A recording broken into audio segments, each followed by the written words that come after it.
Hello my dear students, a very warm welcome to all of you in this channel. आज हम अपनी इस video में आपका चैप्टर नंबर 1 जिसका नाम है exploration entering the world of secondary science, इसे पूरा कंप्लीट करने वाले हैं। वीडियो को शुरू करने से पहले मैं आपको कुछ चीज़ों के बारे में बता देना चाहती हूँ। पहला तो ये कि हम इस लेक्चर में एनसीईआरटी को लाइन बाय लाइन एक्सप्लेन करने वाले हैं और हम कोशिश करेंगे कि विद इन द लाइंस भी हम एनसीईआरटी को एक्सप्लेन करें, ताकि आपको इस एक लेक्चर को देखने के बाद फिर से ये चैप्टर पढ़ने की जरूरत ना पड़े, है ना। आपको सिर्फ रिवीजन करना पड़े जब आपका पेपर नजदीक आ जाए या ऐसी कोई सिचुएशन हो, तो आपको बार बार फिर इस चैप्टर को रिवाइज ना करना पड़े। ओके। एंड सेकेंड थिंग मैं आपको बता देना चाहती हूँ कि पहले ना आपकी जो टेक्स्ट बुक होती थी, जो आपके अंदर साइंटिफिक टेम्परामेंट को इनकलकेट करती थी, इसका नाम साइंस हुआ करता था बेटा। और अब इसका नाम साइंस से चेंज करके एक्सप्लोरेशन कर दिया गया। अर्ली क्लासेस में क्यूरियोसिटी नाम कर दिया गया और अभी एक्सप्लोरेशन कर दिया गया। तो सिर्फ बुक का नाम चेंज नहीं हुआ है, बुक का अंदर का जो कंटेंट है वो भी चेंज हो गया है।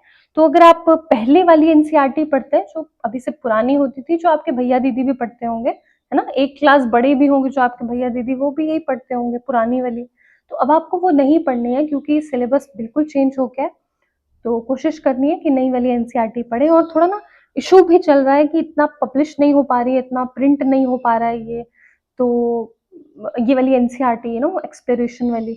तो इन दैट केस आप यूट्यूब से पढ़ सकते हैं बेटा। YouTube is a free platform for you people. तो आप आसानी से यहाँ लेक्चर देख सकते हैं, नोट्स बना सकते हैं। इफ यू वांट तो मैं आपको इसका पीडीएफ भी प्रोवाइड कर दूंगी साथ में। ओके। एंड थर्ड थिंग जो मैं आपको बताना चाहती हूँ कि ये वाली जो आपकी एक्सप्लोरेशन की किताब है, जो बुक है, वो आसान है एज कम्पेयर टू साइंस। क्योंकि वो जो साइंस की बुक थी ना, जो पुरानी होती थी, वो इतना कनेक्ट नहीं कर पाती थी बच्चों से। अच्छी थी, no doubt, obviously science is a beautiful subject, but इतना कनेक्टिविटी नहीं था उस बुक के और बच्चों के बीच में। बट ये जो आपकी बुक अब चेंज हुई है, एनसीईआरटी ने अमेंडमेंट करी है, तो ये बुक ना डिजाइन ही ऐसे की गई है कि बच्चे इससे कनेक्ट कर पाए, बच्चे साइंस से प्यार कर पाए। नहीं तो पहले ना बच्चों को साइंस का टेरर होता था कि ओ माय गॉड, साइंस तो बहुत डिफिकल्ट होता है, बहुत बहुत पढ़ना पड़ता है। बट अब एनसीईआरटी ने ये अमेंडमेंट इसलिए किया है, चेंज इसलिए किया है, ताकि बच्चों को साइंस के लिए ना वो लव जो हमें चाहिए होता है, एज अ साइंटिस्ट हमें चाहिए होता है, वो लव अब बच्चों में इनकलकेट किया जा सके। ओके। एंड लेक्चर शुरू करने से पहले मैं एक और क्वेश्चन आपसे पूछना चाहती हूँ कि क्या आपको पता है कि सिर्फ एक या दो डिजिट चेंज करने की बेसिस पे जो हमारी रॉकेट्स होते हैं ना, या फिर हमारी एयरप्लेन होते हैं जो हवा में उड़ते हैं, ये क्रैश भी हो सकते हैं बेटा। क्या आपको पता है? इतनी मतलब इतनी ब्यूटीफुल चीज कि सिर्फ अगर एक या दो डिजिट्स चेंज कर दिए जाएं, एक डिजिट्स मतलब 1 का 2 कर दिया जाए या 2 का 3 कर दिया जाए, इतना सा भी अगर चेंज हो जाए ना, तो हमारे रॉकेट तक खराब हो सकते हैं, उनका मैकेनिज्म खराब हो सकता है। मतलब करोड़ों का नुकसान बेटा। तो इतना इतना ज्यादा जरूरी है हमारे लिए साइंस, है ना। अब आप कहेंगे मैम डिजिट्स तो जो 1 2 होता है वो तो मैथ्स में आता है। तो अभी यही सब चीजों का आंसर हम जानने वाले हैं।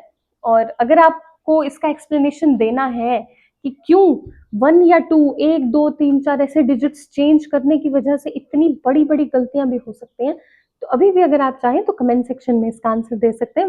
वरना अदरवाइज जैसे जैसे हम चैप्टर आगे पढ़ते जाएंगे, आपको चीजें एक्सप्लेन होती चली जाएंगी, आप समझते जाएंगे। और वीडियो के एंड में मैं आपको इसका एक्सप्लेनेशन दूंगी। वैसे जरूरत नहीं पड़ेगी, आप खुद ही इस केपेबल हो पाएंगे कि आप इसका आंसर खुद ही दे देंगे कि ऐसा क्यों होता है। ओके, चलिए शुरू करते हैं। बहुत बातें कर ली हमने, अब हम शुरू करते हैं आपका लेक्चर। ओके, मैं इसको थोड़ा सा जूम कर लेती हूँ। चलिए, अब आपको क्लियरली विजिबल होगा बेटा, है ना। चलिए, इन द मिडिल स्टेज, अपनी मिडिल स्टेज में मतलब 6th 7th क्लास में, 8th क्लास तक, science invited you to be curious. Science ने आपको इन्वाइट किया क्यूरियस बनाने के लिए, आपके अंदर की क्यूरियोसिटी को जगाने के लिए, है ना। And observe the world closely, और आपके आसपास जो आपका इन्वायरमेंट है, आपका वर्ल्ड है, उससे क्लोजली ऑब्जर्व करने के लिए, क्वेश्चंस पूछने के लिए, to ask question and to find out how things work, है ना। इन सब चीजों के लिए, कैसे चीजें काम करती हैं, कैसे आप अपने वर्ल्ड को क्लोजली ऑब्जर्व करेंगे, कैसे आप क्वेश्चंस पूछ सकते हैं, इन सब चीजों के बारे में साइंस ने आपको इनवाइट किया, क्यूरियस भी बनाया साथ में।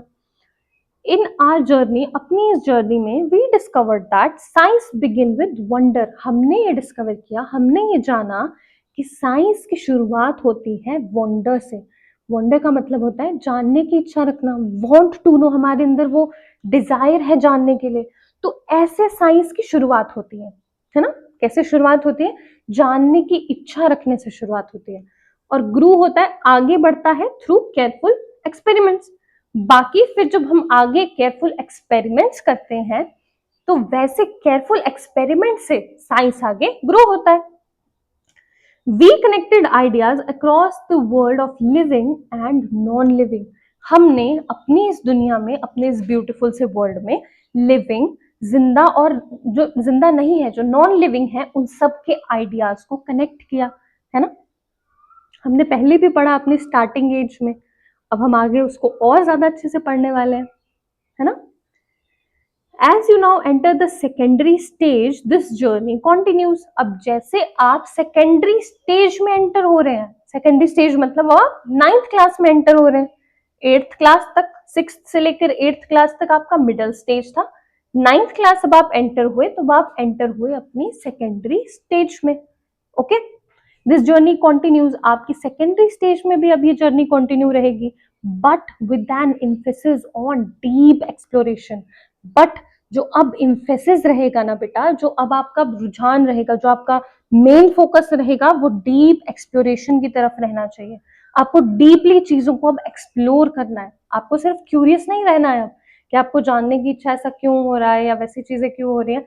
अब आपको एक्सप्लोर करना है डीपली, बहुत ज्यादा अच्छे से। Okay, science is not only about what we know. Science सिर्फ ये नहीं है कि हमें क्या पता है, but also about how we know it. But ये भी कि हमें चीजों के बारे में पता कैसे है ना। मतलब सिर्फ ये नहीं कि हमें क्या क्या पता है, पर चीजों की नॉलेज हमें कैसे है, कैसे हमें चीजों के बारे में उनका नॉलेज, उनका रियलिटी, हर एक चीज के बारे में पता लगा है, इसको भी हम साइंस कहेंगे। आगे बताए how observations lead to measurements. कैसे कैसे हम ऑब्जर्वेशन करते हैं और वो मेजरमेंट्स को लीड करती है, मेजरमेंट्स हमें लेकर के आती है। हम इसके बारे में, जो लाइन यहाँ लिखी है ना, how observations lead to measurement, इसके बारे में आगे हम पढ़ने वाले हैं, आपको बहुत अच्छे से समझ आएगा। How patterns are expressed using numbers and equation. कैसे हम पैटर्न को एक्सप्रेस कर देते हैं नंबर में या सिंबल में या इक्वेशन में। हाउ, कैसे हम कर पाते हैं। Okay, how models are built to represent complex system. कभी कभी हमने बहुत कॉम्प्लेक्स सिस्टम को एक्सप्लेन करना होता है, तो हम क्या बना देते हैं, उसका मॉडल बना देते हैं, छोटा सा मॉडल क्रिएट कर देते हैं हम। फिर हम अपने स्कूल के टीचर्स भी हमें बहुत देते हैं, वो हमारे टाइम में तो बहुत देते थे, तो हम फिर स्कूल में जाके बताते हैं कि देखो मैम, इतना कॉम्प्लेक्स स्ट्रक्चर मैंने इजीली मॉडल में क्रिएट किया है ना। तो हम मॉडल से क्या कर सकते हैं कि हम बहुत कॉम्प्लेक्स स्ट्रक्चर को, बहुत ही डिफिकल्ट सा स्ट्रक्चर है, उसको बहुत इजीली मॉडल के थ्रू एक्सप्लेन कर सकते हैं। हम इसके बारे में भी आगे देखेंगे, मैंने कुछ फोटोज भी अटैच किए, आपको समझने में आसानी होगी। And how ideas are tested, और कैसे हम अपने आइडियाज को टेस्ट करते हैं, ऑफन रिवाइज करते हैं कई बार, एंड समटाइम्स इवन डिस्कार्डेड। जैसे क्या होता है कि मान लीजिए हमने कोई एक्सपेरिमेंट परफॉर्म किया और हमें कोई रिजल्ट मिला, है ना। हमने कोई आइडिया को टेस्ट किया, मान लीजिए, है ना, एक्सपेरिमेंट किया मतलब आइडिया को टेस्ट करना, फिर उसे रिवाइज किया, फिर उसे टेस्ट को फिर से परफॉर्म किया, देखा कि क्या, और जब हमने बाद में भी उस पर कोई ऑब्जर्वेशन परफॉर्म करी, कोई एक्सपेरिमेंट परफॉर्म करा, तो क्या बाद में भी उसका रिजल्ट वही है या कुछ चेंज हो रहा है, कोई डिफरेंस आ रहा है, कोई खराबी आ रही है। अगर खराबी आ रही है तो हम उसको डिस्कार्ड कर सकते हैं। हो सकता है कि हमारा जो वो एक्सपेरिमेंटेशन हमने किया हो, किसी एक रिजल्ट के ऊपर हमने पूरा एक थ्योरी लिख दी हो, हर एक चीज परफॉर्म करी हो हमने, वो गलत भी हो सकती है। हो सकता है कि हमने एक ही चीज को देखते हुए पूरा रिजल्ट कर दिया, पूरा हमने एक्सपेरिमेंट कर दिया, उसका रिजल्ट पॉजिटिव आ गया। अब हम जब उसमें थोड़ा चेंज कर देंगे, मान लो टेम्परेचर चेंज कर दिया, कुछ कुछ भी चेंज कर दिया मान लीजिए, तो उसका रिजल्ट डिफर हो गया। तो ऐसी चीज में तो आपका जो आइडिया था वो खराब है ना, वो आइडिया तो किसी काम का नहीं है, तो हम उसे डिस्कार्ड कर देते हैं कि नहीं, ये किसी काम का नहीं है। तो साइंस बहुत फ्लेक्सिबल है। मतलब अगर आपको लगता है बाद में जाके भी, जो अभी तक थ्योरीज बनी हैं या इतने लॉज हैं, अगर आपको बाद में जाके भी कभी लगता है कि नहीं ये ऐसे नहीं चल रहा है, या ये इसका कोई एक है, मतलब यहाँ पे ये खराब है या यहाँ पे ये वर्क नहीं कर रहा है, तो बेटा आप भी आगे जाके उसको चैलेंज कर सकते हैं और आप उससे अच्छी कोई थ्योरी दे सकते हैं, है ना। तो पुराना वाला क्या होगा, डिस्कार्ड हो जाएगा। In our secondary stage text book of science exploration, अपनी एक्सप्लोरेशन बुक के अंदर, जो कि हमारी सेकेंडरी स्टेज की बुक है, सेकेंडरी स्टेज की टेक्स्ट बुक है साइंस की, जिसका नाम एक्सप्लोरेशन है, we will look more closely, हम बहुत पास से चीजों को देखेंगे, बहुत केयरफुली देखेंगे, केयरफुली समझेंगे, and find out how scientific ideas help us make sense of nature, technology and place with in them, है ना। क्या करेंगे हम फाइंड आउट करेंगे कि कैसे साइंटिफिक आइडिया हेल्प करते हैं हमें इस नेचर को, है ना, इस नेचर को एक सेंस देने में, इस नेचर को समझने में एक तरह से, है ना, टेक्नोलॉजी को and our place within them, हमारी मतलब हर एक चीज के बारे में हम इस चैप्टर में समझने वाले हैं।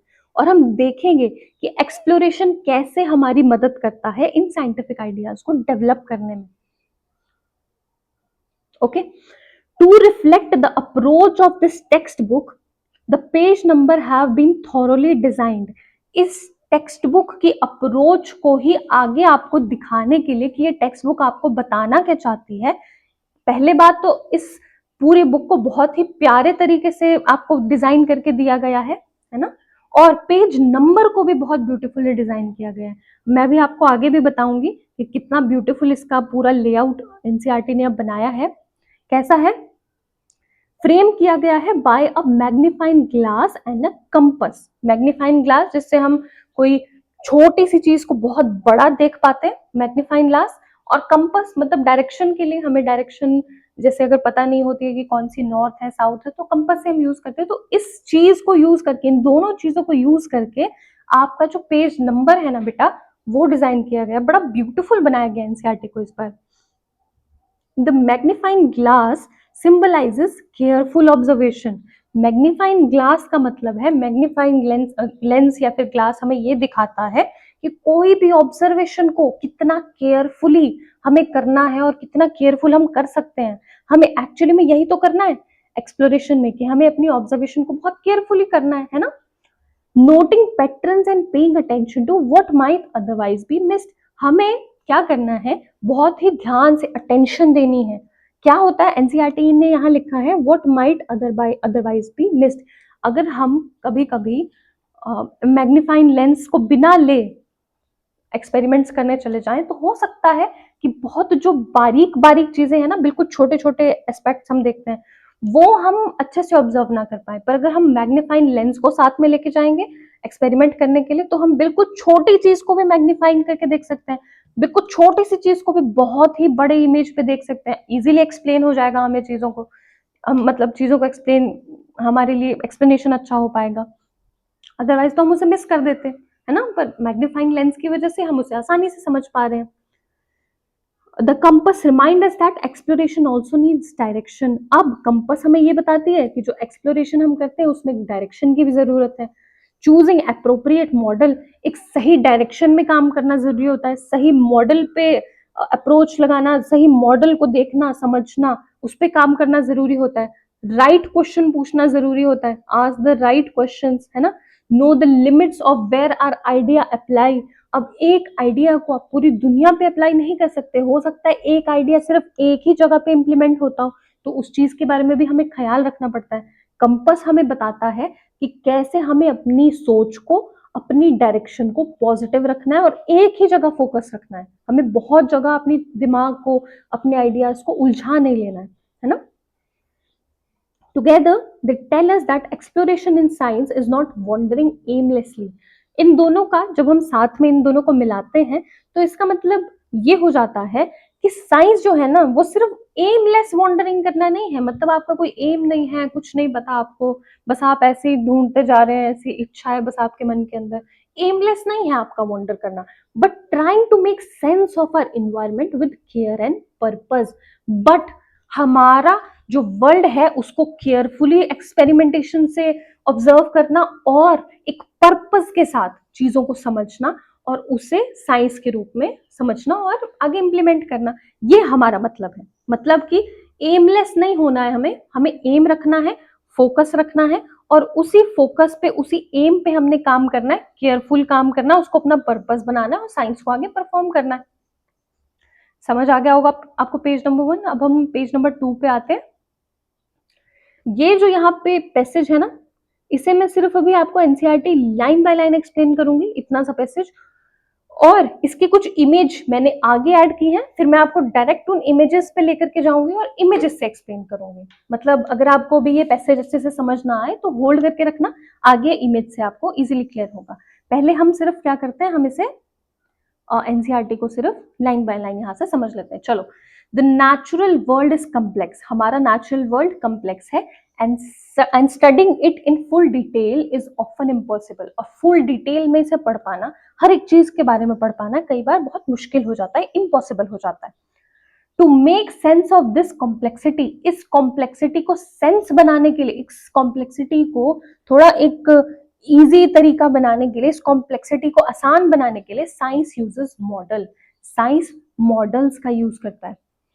These are simplified way of looking at real system that focus only on what is most important for a given question। क्या होता है, जो ये सिंप्लीफाइड मॉडल्स होते हैं ना, जो बहुत आसान से आपने किसी बहुत ही कॉम्प्लेक्स स्ट्रक्चर का एक सिंप्लीफाइड मॉडल बना दिया होता है, ये क्या करता है, आपको ये बताता है कि आपने कैसे एक कॉम्प्लेक्स चीज को बहुत आसानी से इजीली समझना है ना। ये बहुत सिंप्लीफाइड वे होते हैं।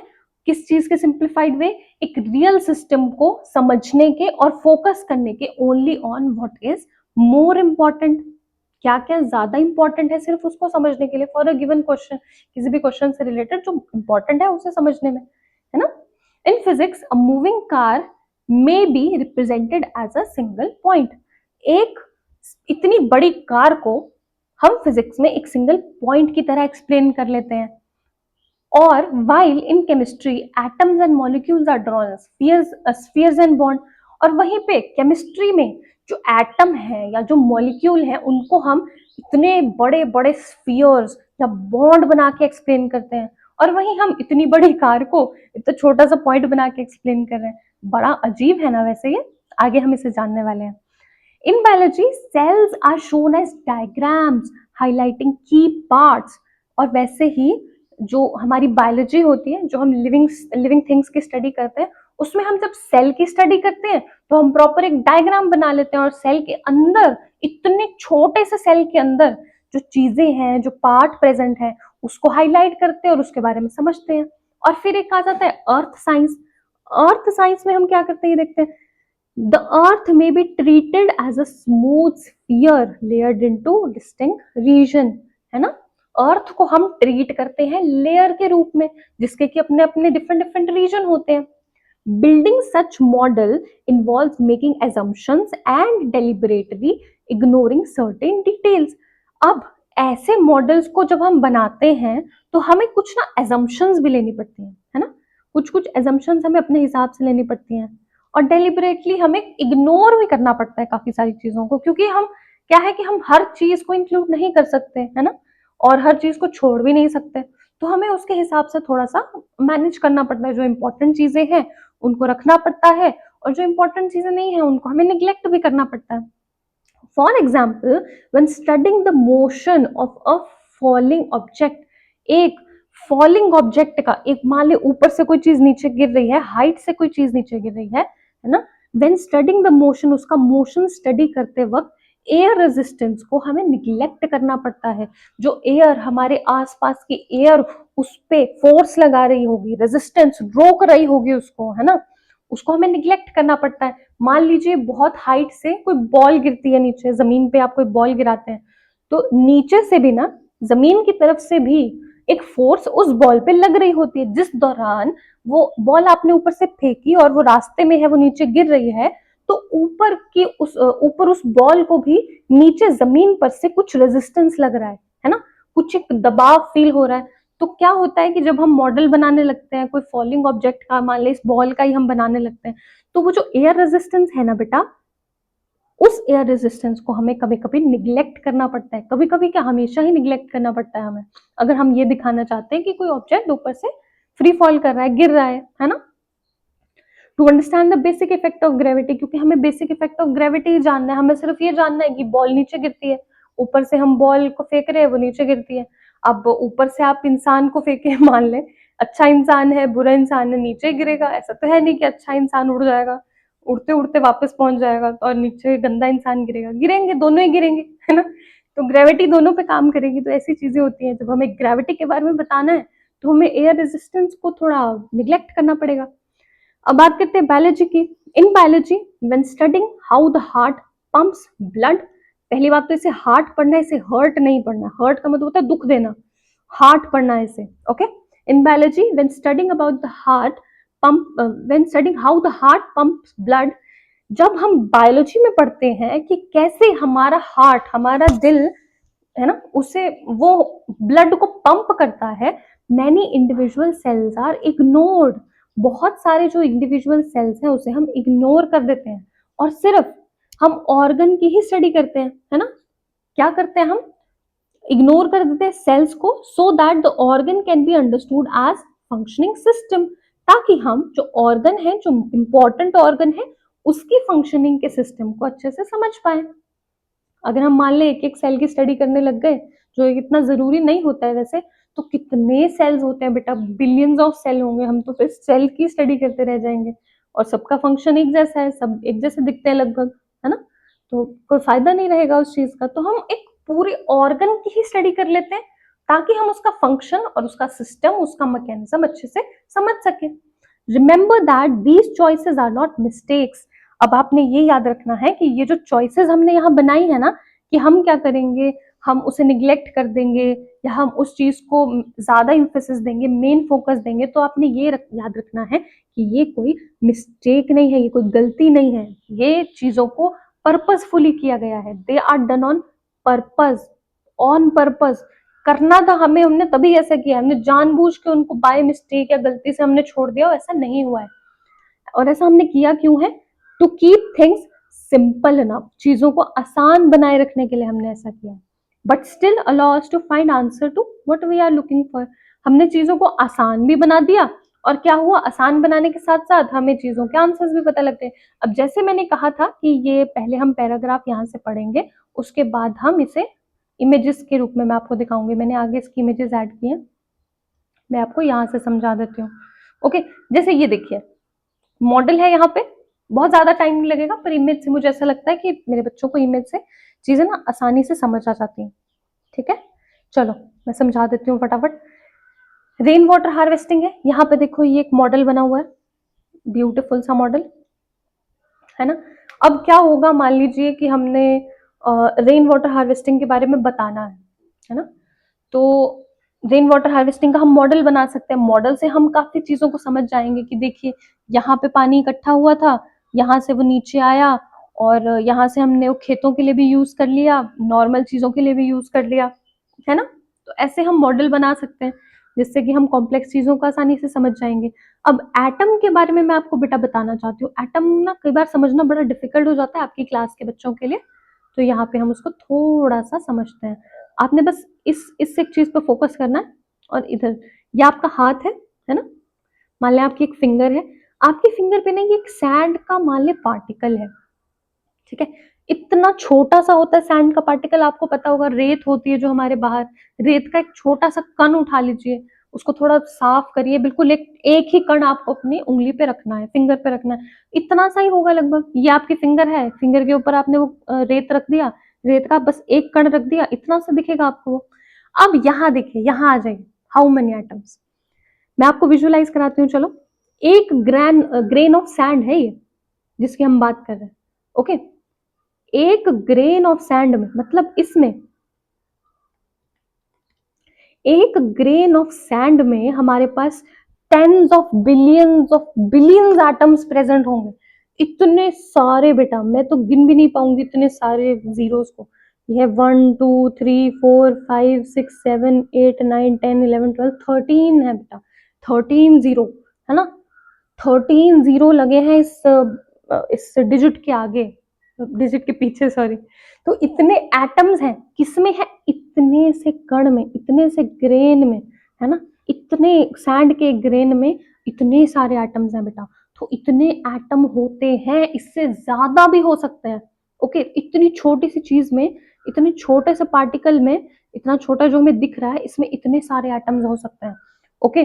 और यहाँ हमने बात की थी कि कैसे स्ट्रक्चर ऑफ एटम स्फेरिकली बनाया जाता है, तो ये होता है स्ट्रक्चर ऑफ एटम। ठीक है बेटा, ये होता है स्ट्रक्चर ऑफ एटम। ये है आपका एटम, इसे पूरा स्फेरिकली एक्सप्लेन किया गया है। आपको ये नहीं देखना है आउटर ऑर्बिट इनर ऑर्बिट क्या है, प्रोटॉन इलेक्ट्रॉन क्या है, बस आपको इतना सा समझना है कि ये देखिए ये है पूरा स्फीयर, ये है एक एटम। और हम पता है किस एटम की बात कर रहे हैं, इंटरेस्टिंग चीज बताती हूँ। ये जो ये ग्रेन है ना, इतना सा ग्रेन जो आपकी उंगली पे इतना सा दिख रहा है, इस ग्रेन में इतने एटम्स हैं। ओके, और इतने एटम्स में से एक एटम -1 निकाल लिया हमने, लेके आए, हम लेके आए जो यहाँ पे लेके आए स्टडी करने के लिए, लेकर के जब आए तो ये देखा हमने इतने से एटम को आपने इतना बड़ा स्फीयर बना के एक्सप्लेन कर दिया। ये स्फीयर ही तो है बेटा, ये देखिए ये जो बाहर आपको दिख रहा है ये स्फीयर है, ये एटॉमिक स्फीयर है ना। ऐसे ही बनाते हैं हम, ऐसे ही ड्रॉ करते हैं, टेंशन नहीं लेना। तो जो सोचो, आप सोच सकते हो कि इतना छोटा सा ग्रेन, इतना हमारी उंगली पे वो दिखेगा भी नहीं कई बार तो इतना छोटे से ग्रेन में इतने सारे एटम्स हैं, फिर इतने सारे एटम्स में से सिर्फ एक एटम को हमने इतना स्फेरिकली एक्सप्लेन कर दिया। और ह्यूमन सेल भी बहुत छोटा होता है बेटा। ह्यूमन सेल भी आप रख लीजिए, जो इतना सा एटम मैंने आपको विजुलाइज करवाया ना, इतना यही है बस, मतलब इससे थोड़ा सा बड़ा हो सकता है। और वही ह्यूमन सेल में थोड़ा नहीं, मतलब काफी ज्यादा बड़ा।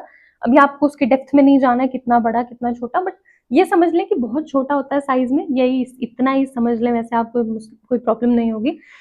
तो उस ह्यूमन सेल में भी देखिए इतनी छोटी सी चीज में हम इतनी डिटेलिंग कर रहे हैं। ये सेंट्रियोल है, गोल्गी एपेरेटस है, लाइसोसोम, माइटोकॉन्ड्रिया, हर एक चीज के बारे में हम समझ रहे हैं जो सेल के अंदर है।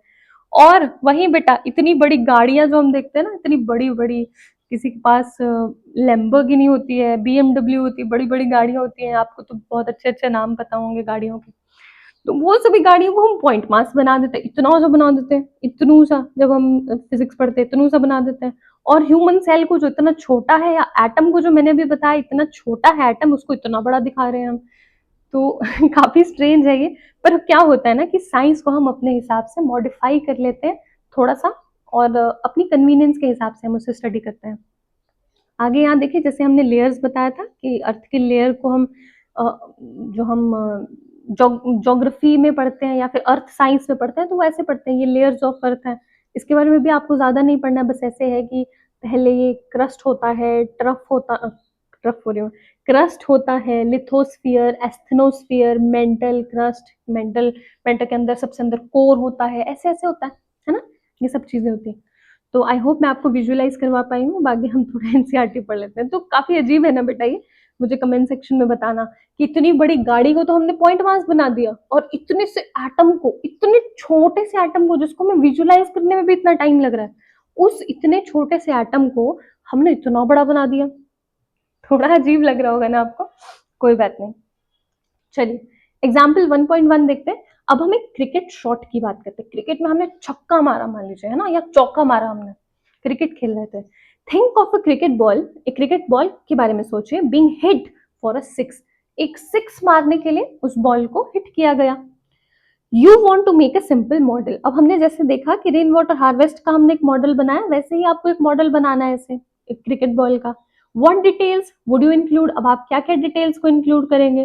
व्हाट वुड यू इग्नोर, अब आप इग्नोर क्या क्या करेंगे। यहाँ हम जानते हैं you must ask will the ball cross the boundary without hitting the ground first. अब आप पहले ये पूछेंगे कि क्या जो बॉल है वो बाउंड्री को ऐसे ही क्रॉस कर जाएगी ग्राउंड को हिट किए बिना, या फिर ग्राउंड को पहले हिट करेगी और फिर बाउंड्री को क्रॉस करेगी। आपको पता होगा बाउंड्री क्रॉस हो जाती है फिर सिक्स होता है, तो पहले वो ग्राउंड को हिट करेगी उसके बाद बाउंड्री क्रॉस करेगी, या फिर वो बिना हिट करे ही, बिना ग्राउंड हिट करे सीधा बाउंड्री क्रॉस करेगी। ऐसे कुछ क्वेश्चंस हो सकते हैं, है ना। For this things like the brand of the bat, the colour of the ball, the amount of grass on the field will make no difference. अब आपको एक मॉडल बनाना है, मान लीजिए, है ना, कोई एक प्लेयर है उसने सिक्स मारा है, इसका आपको एक मॉडल क्रिएट करना है। तो वो बैट कौन सी कंपनी का है, वो बॉल कौन सी कंपनी की है ना, या फिर वो बॉल का कलर कौन सा है, कितनी ग्रास है फील्ड में, इन सब का कोई डिफरेंस, मतलब ये कोई कोई मतलब नहीं बनता ना बेटा इन सब चीजों का। कि आप बता रहे हैं कि एक प्लेयर सिक्स मार रहा है और आप ये दिखाना चाह रहे हैं कि बैट हमारा इस कंपनी का था, तो वो बेसलेस हो जाएगा। क्योंकि आपको मॉडल में ये दिखाना है कि सिक्स मारा है एक क्रिकेटर ने, है ना, तो ये इंपॉर्टेंट है। तो किस कंपनी का बैट है, क्या है, ये सब चीजें इंपॉर्टेंट नहीं रहेंगी। On the other hand, the mass of the ball and the speed and the direction in which it has been hit will be very important, है ना। और जैसे हमने बताया कि colour of bat, brand of bat, ये सब चीजें इंपॉर्टेंट नहीं है, पर किस डायरेक्शन में, कौन सी वाली डायरेक्शन में हिट की गई है बॉल सिक्स के लिए, है ना, वो दिखाना बहुत जरूरी हो जाएगा।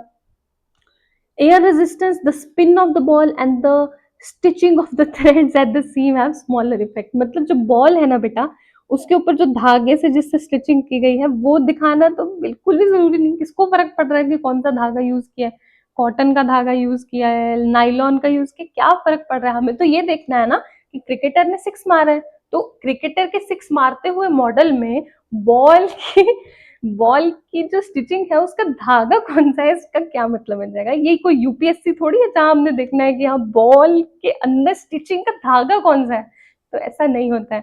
ऐसे तो यूपीएससी में भी ऐसे सवाल नहीं होते होंगे बेटा, है ना। और एयर रेजिस्टेंस, एयर कितना उस पर रेजिस्टेंस बता रही है, मैंने आपको एयर रेजिस्टेंस के बारे में समझाया था अभी जब हमने बॉल ऊपर से नीचे फेंक दी थी।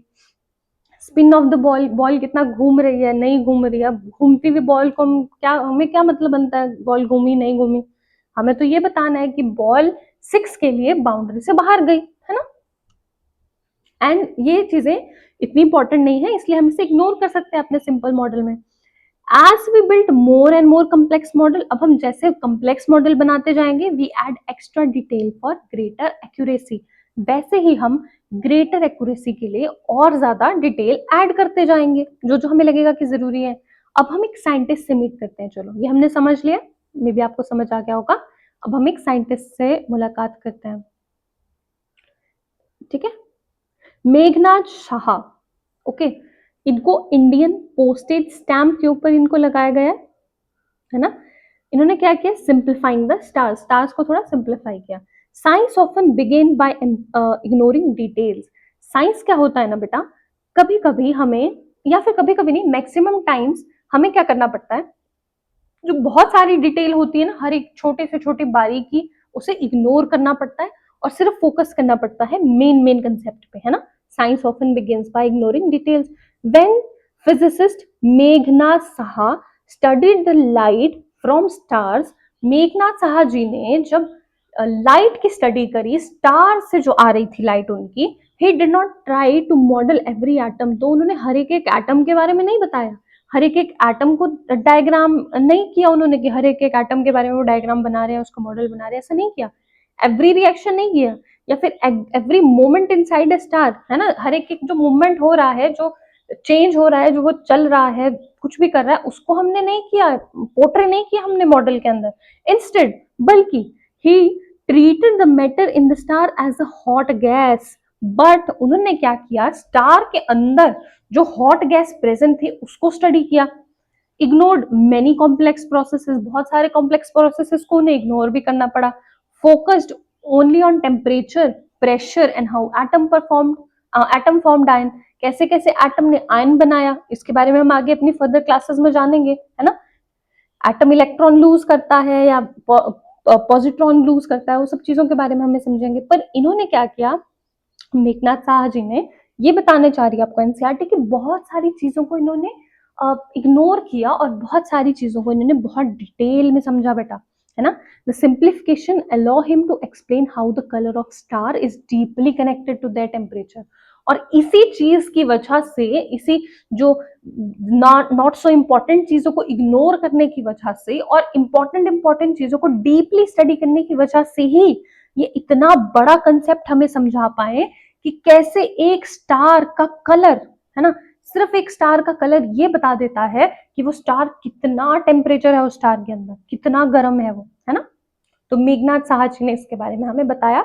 एनसीईआरटी ने सिर्फ आपको ये नॉलेज देनी थी यहाँ पे, मेघनाथ साहा जी ने, इनकी वजह से हमें क्या हुआ, हमें ये एक साइंस का एक फीचर पता लगा कि कभी कभी हमें मॉडल्स बनाने के लिए या बहुत बड़ी बड़ी डिस्कवरीज करने के लिए छोटी छोटी चीजों को, छोटी छोटी डिटेल्स को इग्नोर करना पड़ता है, और बहुत इंपॉर्टेंट चीजों को, जैसे कि इन्होंने क्या इंपॉर्टेंट चीजें फोकस करी थी, टेम्परेचर फोकस करा था, है ना, pressure and how atom form ion, इन सिर्फ इन तीन चीजों पे इनका मेन फोकस था। तो ऐसे थोड़ी सी चीजों पे फोकस रख के और थोड़ी सी चीजों को इग्नोर करके कैसे हम इतनी बड़ी बड़ी डिस्कवरीज कर सकते हैं, उसके बारे में मेघनाथ साहा जी ने हमें बताया और हमें वही सिखाया। ओके, अब हम बात करते हैं एक्टिविटी 1.1 की, लेट अस मॉडल, है ना। Suppose you ride a bicycle from your home to your from your school to your home. Suppose करिए आप बाइसिकल चलाते हैं अपने स्कूल से अपने घर के लिए या घर से स्कूल के लिए।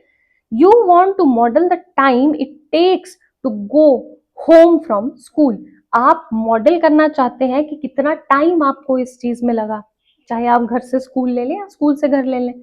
What details would you keep? अब आप क्या क्या डिटेल रखेंगे और क्या क्या इग्नोर करेंगे? What details could you ignore?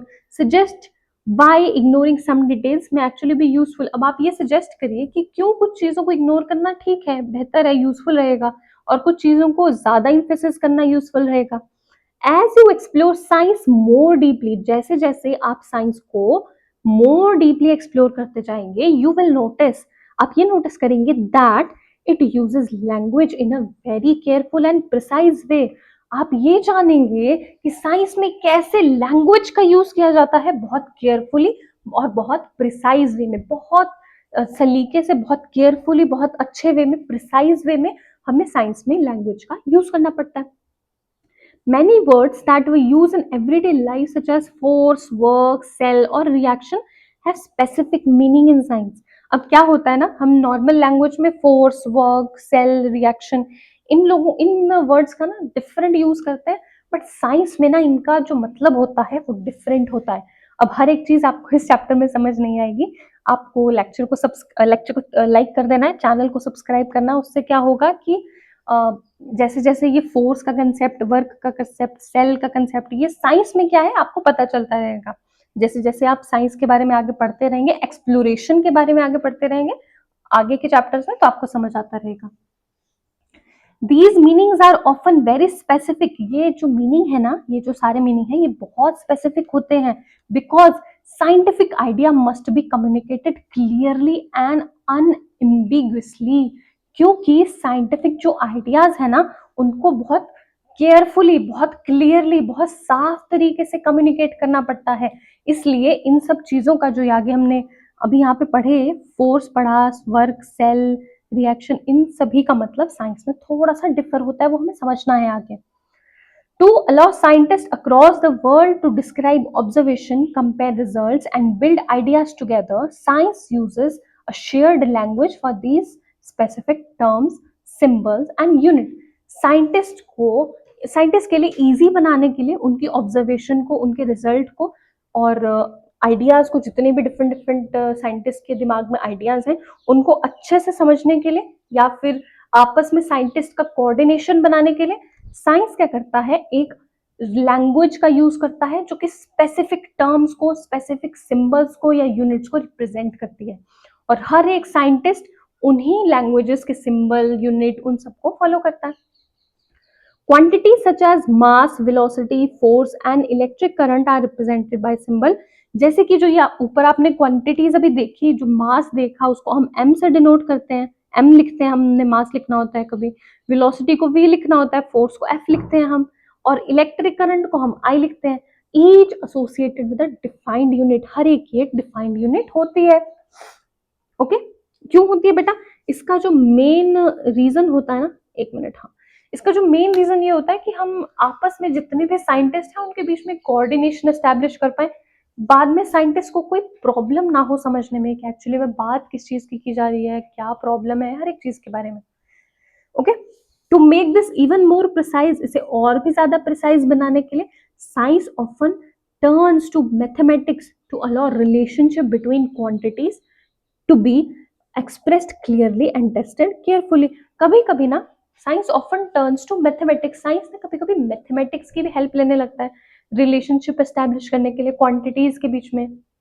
Okay, ताकि हम चीजों को क्लियरली और मतलब केयरफुली उनको एक्सप्रेस कर पाए, टेस्ट कर पाए, ये सब चीजें कर पाए। ठीक है, this can sometimes feel This can sometimes feel challenging, but it is important to remember that mathematics in science is not meant to be hurdle। कभी कभी ना ये चैलेंजिंग लगने लगता है, बट ये ऐसा नहीं है कि मैथ्स एक हर्डल है साइंस में। अब जैसे सिंबल्स की बात की गई थी ना, या यूनिट्स की बात की गई थी, तो मैंने यहाँ पे एक आपको एग्जाम्पल दिया है, मैंने वहां पे आपको एक्सप्लेन नहीं किया। ये एग्जाम्पल इसलिए दिया है मैंने कि ये आपको दिखा रहा है कि मान लें 2 हाइड्रोजन के एटम है और एक ऑक्सीजन का एटम है, उसने आपका H2O बना दिया। आप अभी 9th क्लास के बिल्कुल इनिशियल में आए हैं, ज्यादा स्ट्रेस नहीं लेना है कि क्या होता है मैम, क्या होता है, कुछ नहीं है, बहुत आसान है, आपको लर्न करने की भी जरूरत नहीं, बस आप एक बार देख लो कि मैम ने यहाँ बताया क्या। ठीक है, हाइड्रोजन होता है, कोई एक गैस होती है, मान लो हमारी अर्थ में ऑलरेडी प्रेजेंट है, हमारे एयर में ऑलरेडी एग्जिस्ट करती है, मान लीजिए H2 कोई गैस होती है ना, हाइड्रोजन कोई गैस होती है, और ऑक्सीजन गैस होती है। ऑक्सीजन के बारे में तो आपको पता होगा, हम इनहेल करते हैं, तो हम ऑक्सीजन इनहेल करते हैं और मान ले कोई H2 गैस है, वो हमारी एयर में प्रेजेंट होती है, तो जब ये H2 गैस O2 के साथ मिलती है, ऑक्सीजन के साथ मिलती है, तो H2O बना देती है, वाटर बना देती है बेटा, है ना। कितनी ब्यूटीफुल चीज है, कितना मतलब कितना अजीब है ये कि मान लीजिए हम ऑक्सीजन तो हम इनहेल करते हैं और हाइड्रोजन कुछ और अदर एटम है, पर ये मिला के वाटर बना देती है, जो हमारे लिए बहुत जरूरी है। तो ऐसी चीजें। अब यहाँ पे यूनिट की क्या बात की गई है कि कितना यूनिट, 2 हाइड्रोजन के यूनिट होने चाहिए और ऑक्सीजन का एक ही यूनिट होना चाहिए, तब जाकर के H2O बनेगा, तब जाके वाटर बनेगा, वाटर का ही फॉर्मूला होता है H2O।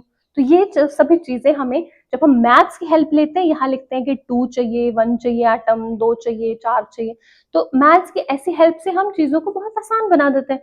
वरना हमें लिखना पड़ेगा कि यहाँ पे वी नीड 4 एटम, सिंपली हमने 4 लिख दिया, या सिंपली हमने 2 लिख दिया, 1 लिख दिया, तो उससे हमें आसानी हो गई, है ना। यहाँ पे ये लिखा गया है कि ये रिमेंबर रखना है, याद रखना है कि mathematics and science is not meant to be hurdle. Science में जो हम मैथमेटिक्स को ऐड कर रहे हैं, वो एक हर्डल नहीं कर रहा है हमारे लिए क्रिएट, बल्कि वो चीजों को आसान कर रहा है। Instead it is a language that helps us think more clearly about the world, और हमें क्लियरली सोचने के लिए हेल्प कर रहा है ना। An equation is not just a calculation tool, it is a compact statement about how certain things are related। जो इक्वेशन है, मान ले जो ये वाली इक्वेशन हमने यहाँ दी है बहुत इजी सी, है, ये सिर्फ कोई कैलकुलेशन का टूल नहीं है, ये सिर्फ एक कैलकुलेशन नहीं है कि यहाँ पे इसे 2H2 बनाए, फिर उसे प्लस कर दिया, फिर O2 के साथ और ये बन गया, ये सिर्फ कोई कैलकुलेटिव टूल नहीं है, बल्कि it is a compact statement. ये अपने आप में एक स्टेटमेंट है कुछ सर्टेन चीजों की जो आपस में रिलेटेड है ना। किस चीज की है ये स्टेटमेंट, मान ले हमने यहाँ हाइड्रोजन और ऑक्सीजन की स्टेटमेंट लिखी है वाटर बनाने के लिए, तो वैसी स्टेटमेंट है ये, है ना। चलिए, for example describing motion using quantity such as distance, time, velocity allow us to answer question about where an object will later be।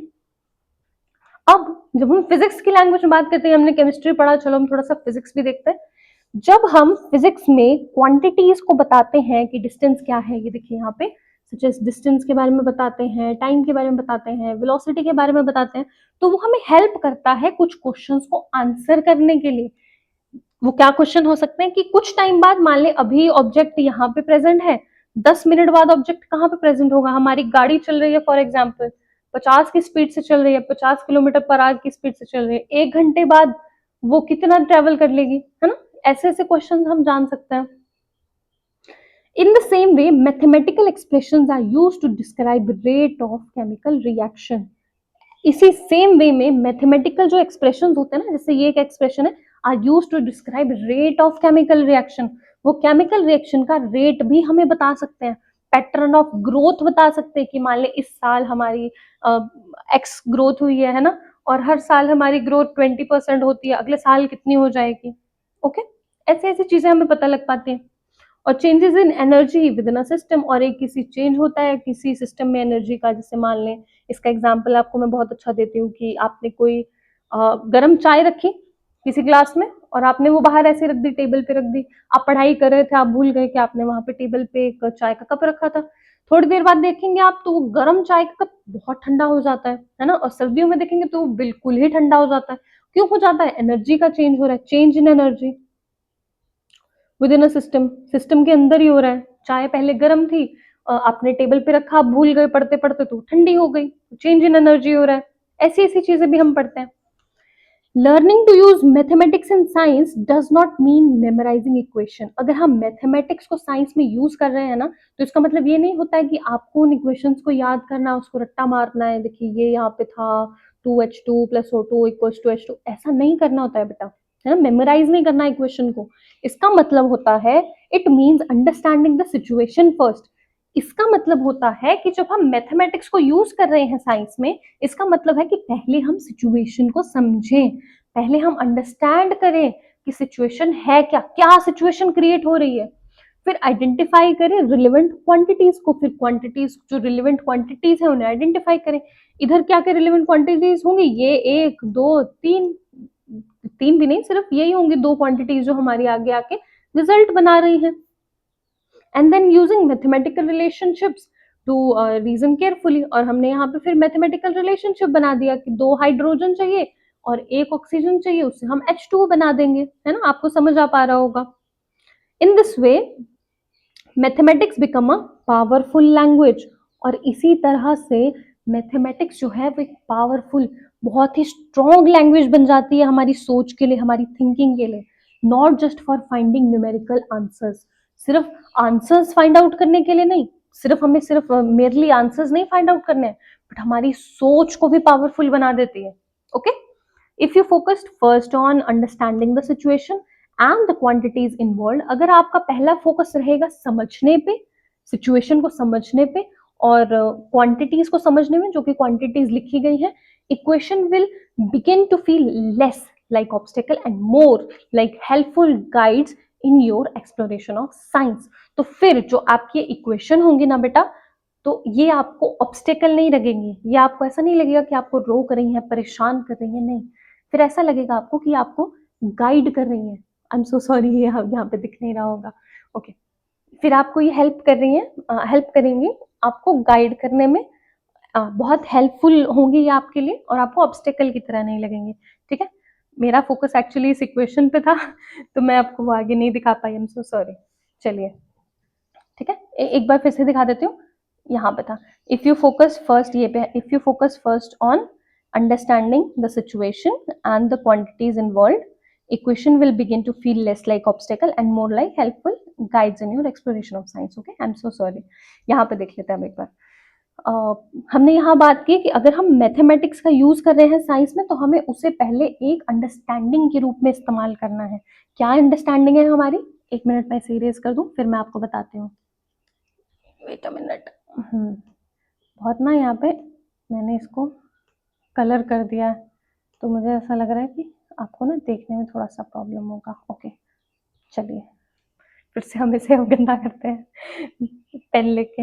हमने देखा कि मैथ्स का यूज किया हमने साइंस में, और मैथ्स का साइंस में यूज करने के बाद हमें इक्वेशन बहुत अच्छे से समझ आने लगी। हमने मैथ्स का यूज किया ही इसलिए कि हम इक्वेशन को अच्छे से समझ पाए, और ना कि इसलिए कि वो हमारे लिए एक ऑब्स्टेकल बने, हमें प्रॉब्लम क्रिएट करे, हर्डल बने, नहीं। जैसे कि हमारे इन्वायरमेंट में क्या होता है, हाइड्रोजन गैस प्रेजेंट होती है, तो जब 2 एटम, हमने ऊपर बताया था ना एटम क्या होता है, एक ग्रेन में इतने सारे एटम्स होते हैं, 1 के आगे 13 टाइम 0 लगा था, एक ग्रेन में उतने सारे एटम्स होते हैं, और एक एटम का स्ट्रक्चर देखा था हमने। तो मान लीजिए वैसा ही एक एटम है, हाइड्रोजन कोई चीज होती है, मान लो, अभी आपको ज्यादा नहीं समझना, हाइड्रोजन कोई चीज होती है। तो वैसे हाइड्रोजन के 2 एटम जब कंबाइन करेंगे एक ऑक्सीजन के एटम के साथ, एक और किसी ऑक्सीजन के एटम के साथ, तो वो H2O बना देंगे, और वो H2O क्या होता है, पानी जो आप पीते हैं, है ना, वो H2O होता है। तो हमने यहाँ पे यूज किया सिंबल्स का, 2 लिखा हमने, या H2 हाइड्रोजन लिख सकते थे हम यहाँ पे पूरा हाइड्रोजन। ठीक है, हमने हाइड्रोजन ना लिख के हमने यहाँ पे सिर्फ H लिख दिया, सिंबल लिखा हमने, और 2 लिखा, यहाँ पे 2 यूनिट लिख दी मैथ्स की, तो इससे हमारी चीजें आसान हो गई, बहुत इजीली हम समझ पाए। तो ऐसे ही मैथ्स हमारी हेल्प करता है साइंस को आसाम से समझने के लिए। आगे देखते हैं, थ्रेड्स ऑफ क्यूरियोसिटी पे, why is the speed of light denoted by C. अब हम स्पीड ऑफ लाइट को सी से क्यों डिनोट करते हैं बेटा, scientific symbols often come from history, science के जो सिंबल्स होते हैं वो ऑफन हिस्ट्री से कनेक्टेड होते हैं, है ना, and are based on international agreements, और इंटरनेशनल जो एग्रीमेंट्स हैं उस पे बेस्ड होते हैं। Not necessary abbreviations of convenience, ऐसा नहीं कि हमारा मन किया कि हमको कन्वीनियंट लगा हमने उसका नाम ऐसे लिख दिया, ऐसा नहीं होता है ना। वो इंटरनेशनल एग्रीमेंट्स होते हैं, आपस में साइंटिस्ट बैठते हैं, एग्रीमेंट करते हैं, चीजों को समझते हैं, फिर उसका नाम दिया जाता है। For example the speed of light is usually denoted by the symbol C. जो स्पीड ऑफ लाइट है उसको हम सी से डिनोट करते हैं, सिंबल से, since it come from the Latin word celeritas. Okay, celeritas का मतलब होता है स्पीड। ओके, तो हमने यहाँ पे symbol of speed of light को सी डिनोट कर दिया, सेलेरिटिस से ये वर्ड आया। सेलेरिटिस एक लैटिन का वर्ड है जिसका मतलब स्पीड होता है। अब हमने today the speed of light is one of the physical constant. अब क्या है कि अब हमने ये डिस्कवर भी कर लिया है कि जो लाइट की स्पीड होती है वो कांस्टेंट होती है, इतनी होती है। हम इसको 3 भी कर लेते हैं, 3 लाख किलोमीटर पर सेकेंड, है ना। पर अब जब हम यहाँ पे देख रहे हैं तो ये 299792458 मीटर पर सेकेंड ये हमने यहाँ पे लिखा है। तो symbol of C, symbol of speed of light, क्यों सी है? क्योंकि वो सेलेरिटस से लिया गया है। वो सी नहीं बेटा जो आप एक दूसरे को, क्लास के बच्चों को आपस में बोलते होंगे, नहीं, गंदी बात। हम यहाँ पे सेलेरिटस सी की बात कर रहे हैं, वो वाला सी जो कि स्पीड ऑफ लाइट होता है। ओके, चलिए, रेडी टू गो बियॉन्ड। कई बच्चे बोलते हैं मैम आपको सब ये चीजें कैसे पता होती हैं, हम आपस में एक दूसरे को क्या बोलते हैं। तो बेटा मैं आपसे बहुत ज्यादा बड़ी तो नहीं हूँ, तो हम भी आप ही की उम्र से गुजरे, हमें भी पता है। तो ऐसी चीजें नहीं बोलनी होती, गंदी बात होती है, ठीक है। अच्छी अच्छी चीजें बोलो, पॉजिटिव बोलो, अपने दोस्तों को भी गंदी बातें नहीं बोलनी। चलो आगे पढ़ते हैं। Ready to go beyond. अब आप यहाँ से बाहर जाने के लिए भी तैयार है? वीडियो से बाहर जाने के लिए नहीं, थोड़ा बाहर, थोड़ा अच्छा व्यू लेने के लिए, थोड़ा अपनी अर्थ से बाहर थोड़ा एक्सप्लोर करने के लिए, ठीक है। एयरप्लेन फ्यूल मिसकैलकुलेशन के बारे में हम पढ़ते हैं। इन अ वेल नोन इंसिडेंट, एक बहुत ही वेल नोन इंसिडेंट के बारे में बात करते हैं। A passenger aircraft ran out of fuel mid flight due to a mix up in units. क्या हुआ ना, इतने बेवकूफ थे ये, इन्होंने ना जो यूनिट था, कितने यूनिट में इनको फ्यूल चाहिए, वो इन्होंने कुछ गड़बड़ी कर दी उसमें, एयरक्राफ्ट में, है ना, और वो आउट ऑफ फ्यूल हो गया फिर हमारा जो फ्लाइट था। Flight needed 22,300 kilogram of fuel in total. इतना फ्यूल चाहिए था, 22,300 किलोग्राम ऑफ फ्यूल चाहिए था total. But the ground crew miscalculated the fuel required since they use the density in fuel in pounds. अब क्या किया, ये केजी में था, इतने केजी ऑफ फ्यूल चाहिए। अब क्या किया इन लोगों ने, जो क्रू के मेंबर थे, इन्होंने वो पाउंड्स में कैलकुलेट कर लिया। ओके, अब क्या होता है कि एक पाउंड में 2.2 केजी आता है, नहीं, ओह आई एम सो सॉरी, एक केजी में 2.2 पाउंड आता है, मुझे थोड़ी सी गलती हो गई, ठीक है। तो इन्होंने क्या किया कि इतना इनको केजी फ्यूल चाहिए था, पर इतना केजी इन्होंने पाउंड में ले लिया पर लीटर, है ना, रादर देन किलोग्राम। ओके, फिर क्या हुआ, aircraft was about 15,000 litre short of fuel. अब क्या हुआ, जो फ्यूल था वो शॉर्ट हो गया, वो कम पड़ गया वो fuel, and luckily could not glide to an emergency landing, could glide to an emergency landing. अब क्या हुआ, इतना कम हो गया फ्यूल, तो उनको इमरजेंसी लैंडिंग करनी पड़ी, इमरजेंसी में अपना प्लेन रोकना पड़ा, which damage the aircraft though there were no casualty, है ना, बहुत सारा डैमेज हुआ, एयरक्राफ्ट को थोड़ी बहुत प्रॉब्लम फेस करनी पड़ी, बट कोई कैजुअलिटी नहीं हुई, कोई किसी इंसान के साथ कुछ बुरा नहीं हुआ। Pound and kilogram are very different, pound और किलोग्राम बहुत डिफरेंट होते हैं। Using standard unit everywhere avoid conversions and error. अब हम अगर स्टैंडर्ड यूनिट का यूज करेंगे तो ये जितनी कन्वर्जन्स होती है, जितने एरर होते हैं, हम उनसे बच पाएंगे। अब मैं आपको छोटी सी चीज बता देती हूँ, मुझे खुद को थोड़ा सा कंफ्यूजन हो गया यहाँ पे, ठीक है। 1 केजी में 2.2 पाउंड होता है लगभग। ओके, अब आपको बोला गया था कि 1 केजी में 2.2 पाउंड होता है, आपने लेके जाना है 22,300 केजी ऑफ फ्यूल। अब अगर आप 22,300 पाउंड ऑफ फ्यूल ले जाएंगे तो कम नहीं पड़ेगा, बहुत कम पड़ेगा।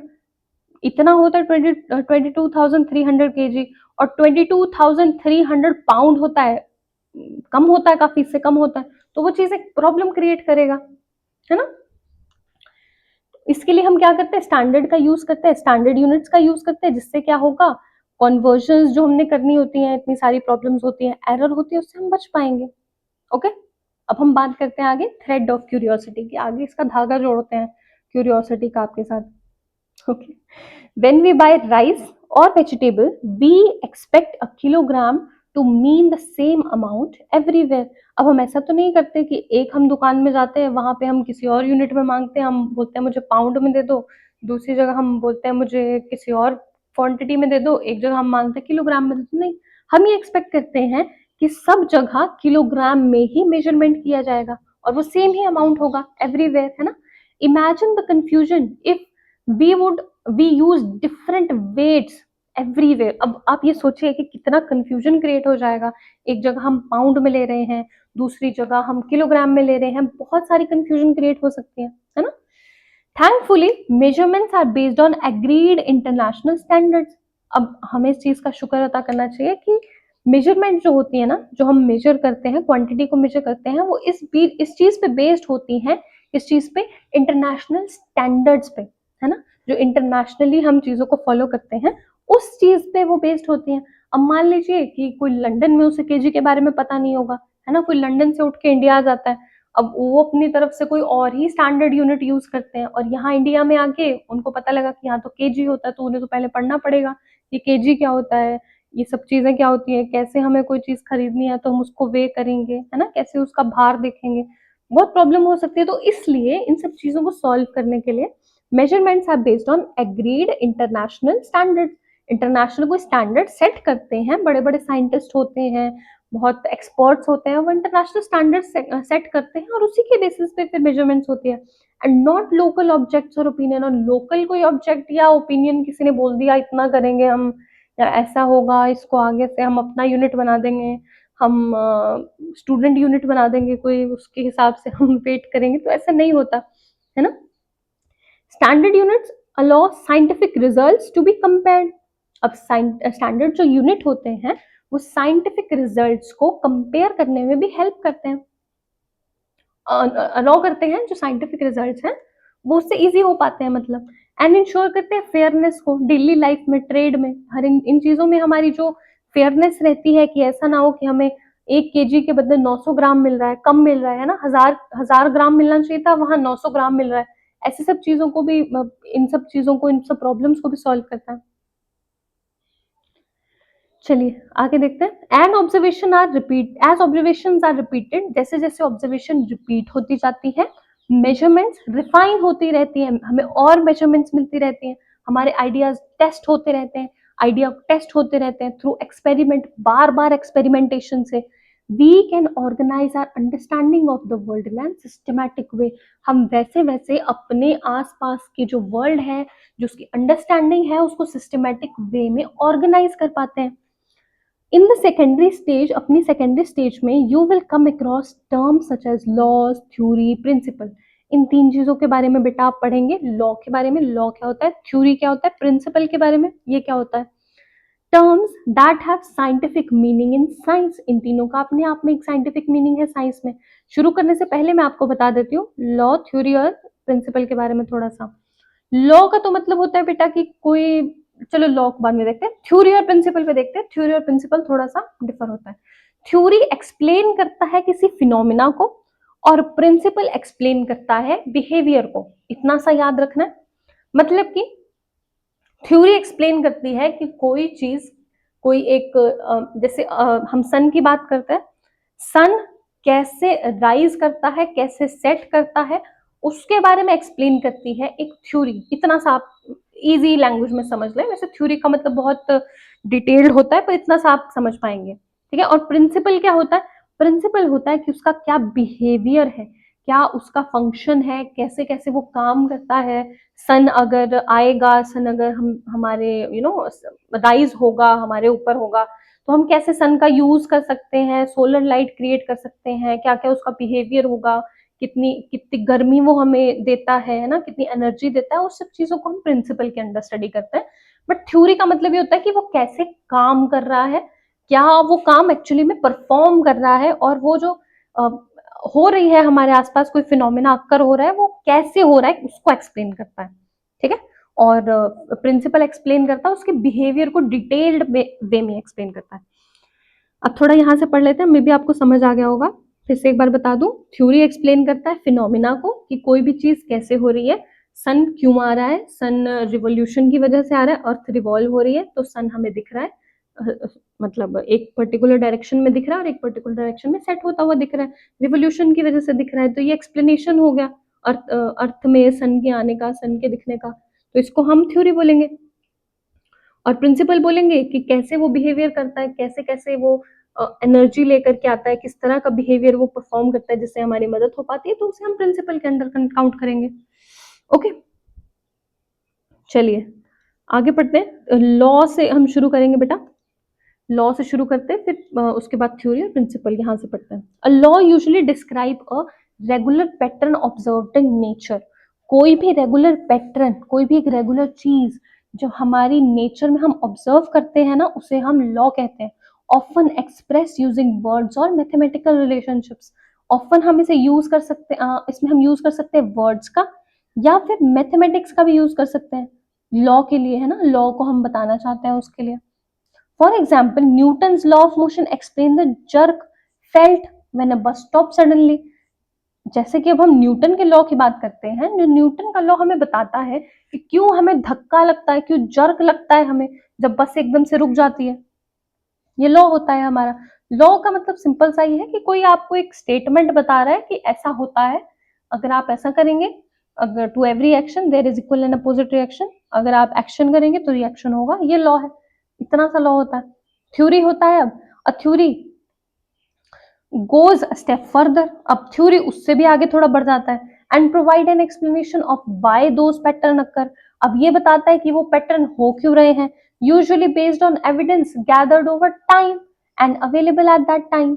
अब थ्योरी किस पे बेस होता है, एविडेंस गैदर्ड, क्या क्या हमें एविडेंस मिले ओवर टाइम, टाइम के साथ साथ हमें क्या क्या एविडेंस मिले, है ना, उस टाइम पे, प्रेजेंट टाइम पे हमारे पास क्या क्या एविडेंस मिले, कैसे कैसे वो चीजें परफॉर्म हो रही हैं, वो चीजें हमें सारी थ्योरी बताती है।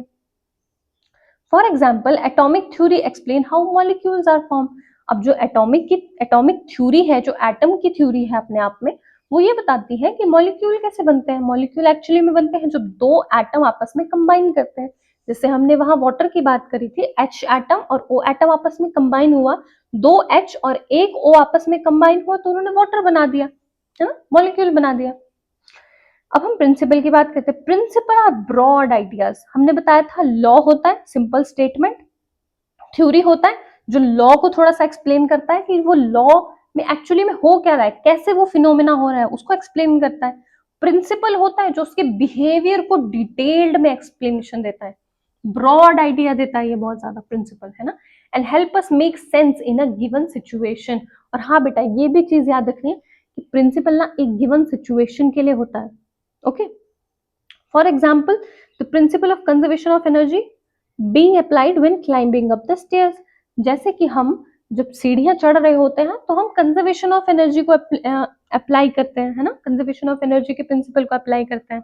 जैसे मैंने यहाँ पे सन का एग्जांपल दिया था, तो मैं फिर से आपको थोड़ा सा एक्सप्लेनेशन देती हूँ कि sun rises in the east sets in the west, ये हमारा लॉ है, मान लीजिए, है ना। वैसे तो इससे बहुत डिटेल लॉ है, ये आपको पता होता है इसके बारे में, तो ये मैं इसलिए एक्सप्लेन कर रही हूँ, ये लॉ है आपका। अब थ्योरी क्या बताएगी, थ्योरी ये बोलेगी कि due to the revolution of the earth, है ना, सन जो है वो राइज करता है ईस्ट में, सेट करता है वेस्ट में, और रेवोल्यूशन करता रहता है हमारा अर्थ, गोल गोल घूमता रहता है सन के अराउंड, इस वजह से हमें पता लगता रहता है कि अब अभी दिन हो रहा है, रात हो रहा है, ये थ्योरी हो गई। अब प्रिंसिपल की बात करते हैं। प्रिंसिपल में हमने सोलर लाइट का एग्जांपल लिया था, तो प्रिंसिपल आएगा एक ब्रॉड आइडिया। अब सन अर्थ पे अपनी लाइट दे रहा है, अब उस लाइट का यूज करके हमने सोलर एनर्जी को जनरेट कर लिया, तो उसने एक ब्रॉड आइडिया दिया हमें, एक पर्टिकुलर सिचुएशन के लिए आइडिया दिया कि हमें अगर इलेक्ट्रिसिटी का यूज करना है, बिजली बनानी है, सोलर की जो लाइट होती है, एनर्जी होती है, उससे हमें बिजली बनानी है, तो उस एक पर्टिकुलर आइडिया के लिए जब हमने अपना थ्योरी को मॉडिफाई किया, उसको परफॉर्म किया, उसको देखा आगे, तो उसे हमने प्रिंसिपल का नाम दे दिया कि जो सोलर एनर्जी है वो हमारे लिए इलेक्ट्रिसिटी बना के देती है, वो उसका एक प्रिंसिपल हो गया है ना, उसका एक ब्रॉड आइडिया और एक छोटी सी चीज के लिए आइडिया, एक सिंपल एक ही पर्टिकुलर सिचुएशन के लिए आइडिया। ओके, मे बी आपको समझ आ गया होगा। Do remember that in science, ये याद रखिए कि साइंस में a theory does not mean a guess or an untested idea. Science में थ्योरी का मतलब ये नहीं होता है कि आपने बस गेस कर लिया या फिर आपने एक अनटेस्टेड आइडिया दे दिया, उसको टेस्ट ही नहीं किया, आपने बस ऐसे कोई आइडिया दे दिया। ये साइंस में नहीं होता है, बल्कि it is an explanation based on careful testing and critical examination. बल्कि ये एक एक्सप्लेनेशन होता है, साइंस एक एक्सप्लेनेशन होता है, केयरफुल टेस्ट होता है उसके बेसिस पे, है ना। या फिर आप बहुत क्रिटिकली एग्जामिन करते हैं चीजों को, उसके बेसिस पे आप अपना एक आइडिया देते हैं, एक थ्योरी देते हैं, वो होता है साइंस। ऐसा नहीं कि बस आपका मन किया, कोई भी बिना टेस्टेड आइडिया था, कुछ भी ऐसे ही गेस करके आपने दे दिया, आपने बोला कि अब जी वो साइंस है। नहीं, आपको टेस्ट करना पड़ेगा, एग्जामिन करना पड़ेगा, बहुत अच्छे से क्रिटिकली करना पड़ेगा, केयरफुली करना पड़ेगा। These ideas are always open to improvements. अभी हमेशा इम्प्रूवमेंट के लिए भी ओपन होते हैं। आपको लगता है कि कोई गलती हो गई, कोई खराबी हो गई, आप इसे इम्प्रूव कर सकते हैं। And often changes as new evidences become available. और जैसे जैसे न्यू एविडेंस आते जाते हैं, नई चीजें आती जाती हैं, तो आप उसे चेंज भी कर सकते हैं। अगर आपको लगता है पुरानी चीज खराब थी, आप नई चीज को इम्प्लीमेंट कर दें। इट इज अ की feature of science and that makes it reliable. यही इसका एक बहुत इंपॉर्टेंट फीचर है, क्या? इम्प्रूवमेंट करना, है ना। और अगर नए एविडेंस आ जाए तो चेंज कर देना। अगर लगता है कि कोई कोई और चीज आ गई है, अब ये चीज जो हमने पहले पढ़ी थी ये गलत है, तो उसे छोड़ दो, उसे डिलीट कर दो, नई चीज को इम्प्रूव कर लो, है ना, ऐड कर लो। One of the most remarkable strength of science is its ability to make prediction. अब साइंस की एक बहुत बड़ी स्ट्रेंथ, रिमार्केबल स्ट्रेंथ ये भी है कि कैसे हम प्रिडिक्शंस करते हैं, ठीक है। When laws, theories and models are well established, they allow us to anticipate what will happen under new or different condition. अब जब लॉ, थ्योरी या मॉडल एस्टैब्लिश हो जाते हैं, जब हमें पता लग जाता है कि ऐसा होता है, ये काम होता है और इसका रिजल्ट कुछ ऐसा होता है, पर्टिकुलर रिजल्ट होता है। तो जब हमें रिजल्ट का पता लग जाता है, जब हमें थ्योरी का पता लग जाता है कि अगर हम मान ले कोई ऐसा काम करेंगे तो उसका रिजल्ट यही होता है, जब हमें कोई टेस्टेड थ्योरी या कोई बहुत ही टेस्टेड थ्योरी, लॉ, मॉडल मिल जाता है वेल एस्टेब्लिश्ड, तो वो हमें अ, तो वो हमें अलाउ करता है एंटिसिपेट करने के लिए, क्वेश्चंस पूछने के लिए, या अपने आप में और चैलेंजेस क्रिएट करने के लिए कि क्या होगा, व्हाट विल हैपन, न्यू और डिफरेंट कंडीशंस में क्या क्या होगा, before we can perform an experiment. And in many cases even if we can not perform an experiment, और कभी कभी हमें वो इतना इतना इंपॉर्टेंस, इतनी ब्यूटीफुल चीजें बता देता है कि कभी कभी हमें एक्सपेरिमेंट्स भी नहीं परफॉर्म करने पड़ते। हमें पता होता है कि हाँ, लॉ ऐसा कहता है तो हम ऐसा हो जाएगा, ठीक है। जैसे कि लॉ कहता है, मान लो speed equals to distance upon time, है ना। तो आपको बताया कि आपकी गाड़ी ने इतना डिस्टेंस ट्रेवल किया, आपकी गाड़ी ने 100 किलोमीटर का डिस्टेंस ट्रेवल किया, और कितने टाइम में? 10 घंटे में। तो अब आपको पता है कि स्पीड क्या होता है, डिस्टेंस अपॉन टाइम होता है ना। तो आपको आ जाना चाहिए यहाँ पे 100 किलोमीटर अपॉन 10 आवर, है ना। तो आपका आंसर आ जाना चाहिए कि 10 है स्पीड, किलोमीटर पर आवर है स्पीड। ओके, ये चीज आपको पता होनी चाहिए। तो अब आपको चेक नहीं करना पड़ेगा ना कि आप ये बोले कि 10 घंटे आप चेक कर रहे हैं कि हाँ 10 किलोमीटर पर आवर रही नहीं रही, कांस्टेंट स्पीड से चल रहे थे फॉर एग्जांपल हम, तो आपको नहीं चेक करना पड़ेगा। आपको लॉ पता है, क्या लॉ है? Speed equals to distance upon time. ये आपको पता है, आप इसके बेसिस पे कर सकते हैं। तो लॉ आपको इस चीज के लिए हेल्प करता है, चाहे आप एक्सपेरिमेंट कर पाए। And even if we can not perform an experiment, using ideas about motion, motion के आइडियाज को यूज करते हुए we can predict how far a kicked ball will travel. जैसे हमने कार के बारे में पता किया, वैसे हम ये भी पता कर सकते हैं कि अगर हम किसी फुटबॉल को किक करेंगे, उसको पाँव से किक करेंगे, तो कितना वो ट्रेवल करेगा, कितनी डिस्टेंस तक वो जाएगा। Okay, using knowledge of chemical reaction, chemical reaction की नॉलेज जानते हुए we can estimate how much carbon dioxide will be produce. हम ये जान सकते हैं कितना कार्बन डाइऑक्साइड प्रोड्यूस होगा, और how soft a baked bread would be, और कितनी सॉफ्ट एक बेक ब्रेड हो सकती है। हमें ये सब पता होगा क्योंकि हमने tested well established laws, theories, models को पहले ही देख लिया है। उसके हिसाब से फिर हम खुद की भी देख सकते हैं, खुद कंडीशंस बना सकते हैं कि ऐसा होगा तो लॉ के हिसाब से ऐसा होना चाहिए, तो हाँ ये चीजें होंगी, ये रिजल्ट आएगा, हम वो सब देख सकते हैं। Okay, using biological principles we can predict how one's breathing would change when while running. Running करते वक्त हमारी जो ब्रीदिंग रेट है वो कितनी चेंज होगी, वो भी हम प्रिडिक्ट कर सकते हैं, क्योंकि हमारे पास लॉज हैं, थ्योरी है, वेल एस्टेब्लिश्ड है सब। Remember that these predictions are not guesses, और ये ध्यान रखिए कि ये सिर्फ गेसेस नहीं है, are not guesses, these predictions are not guesses, they are reasoned expectation based on evidence and careful thinking.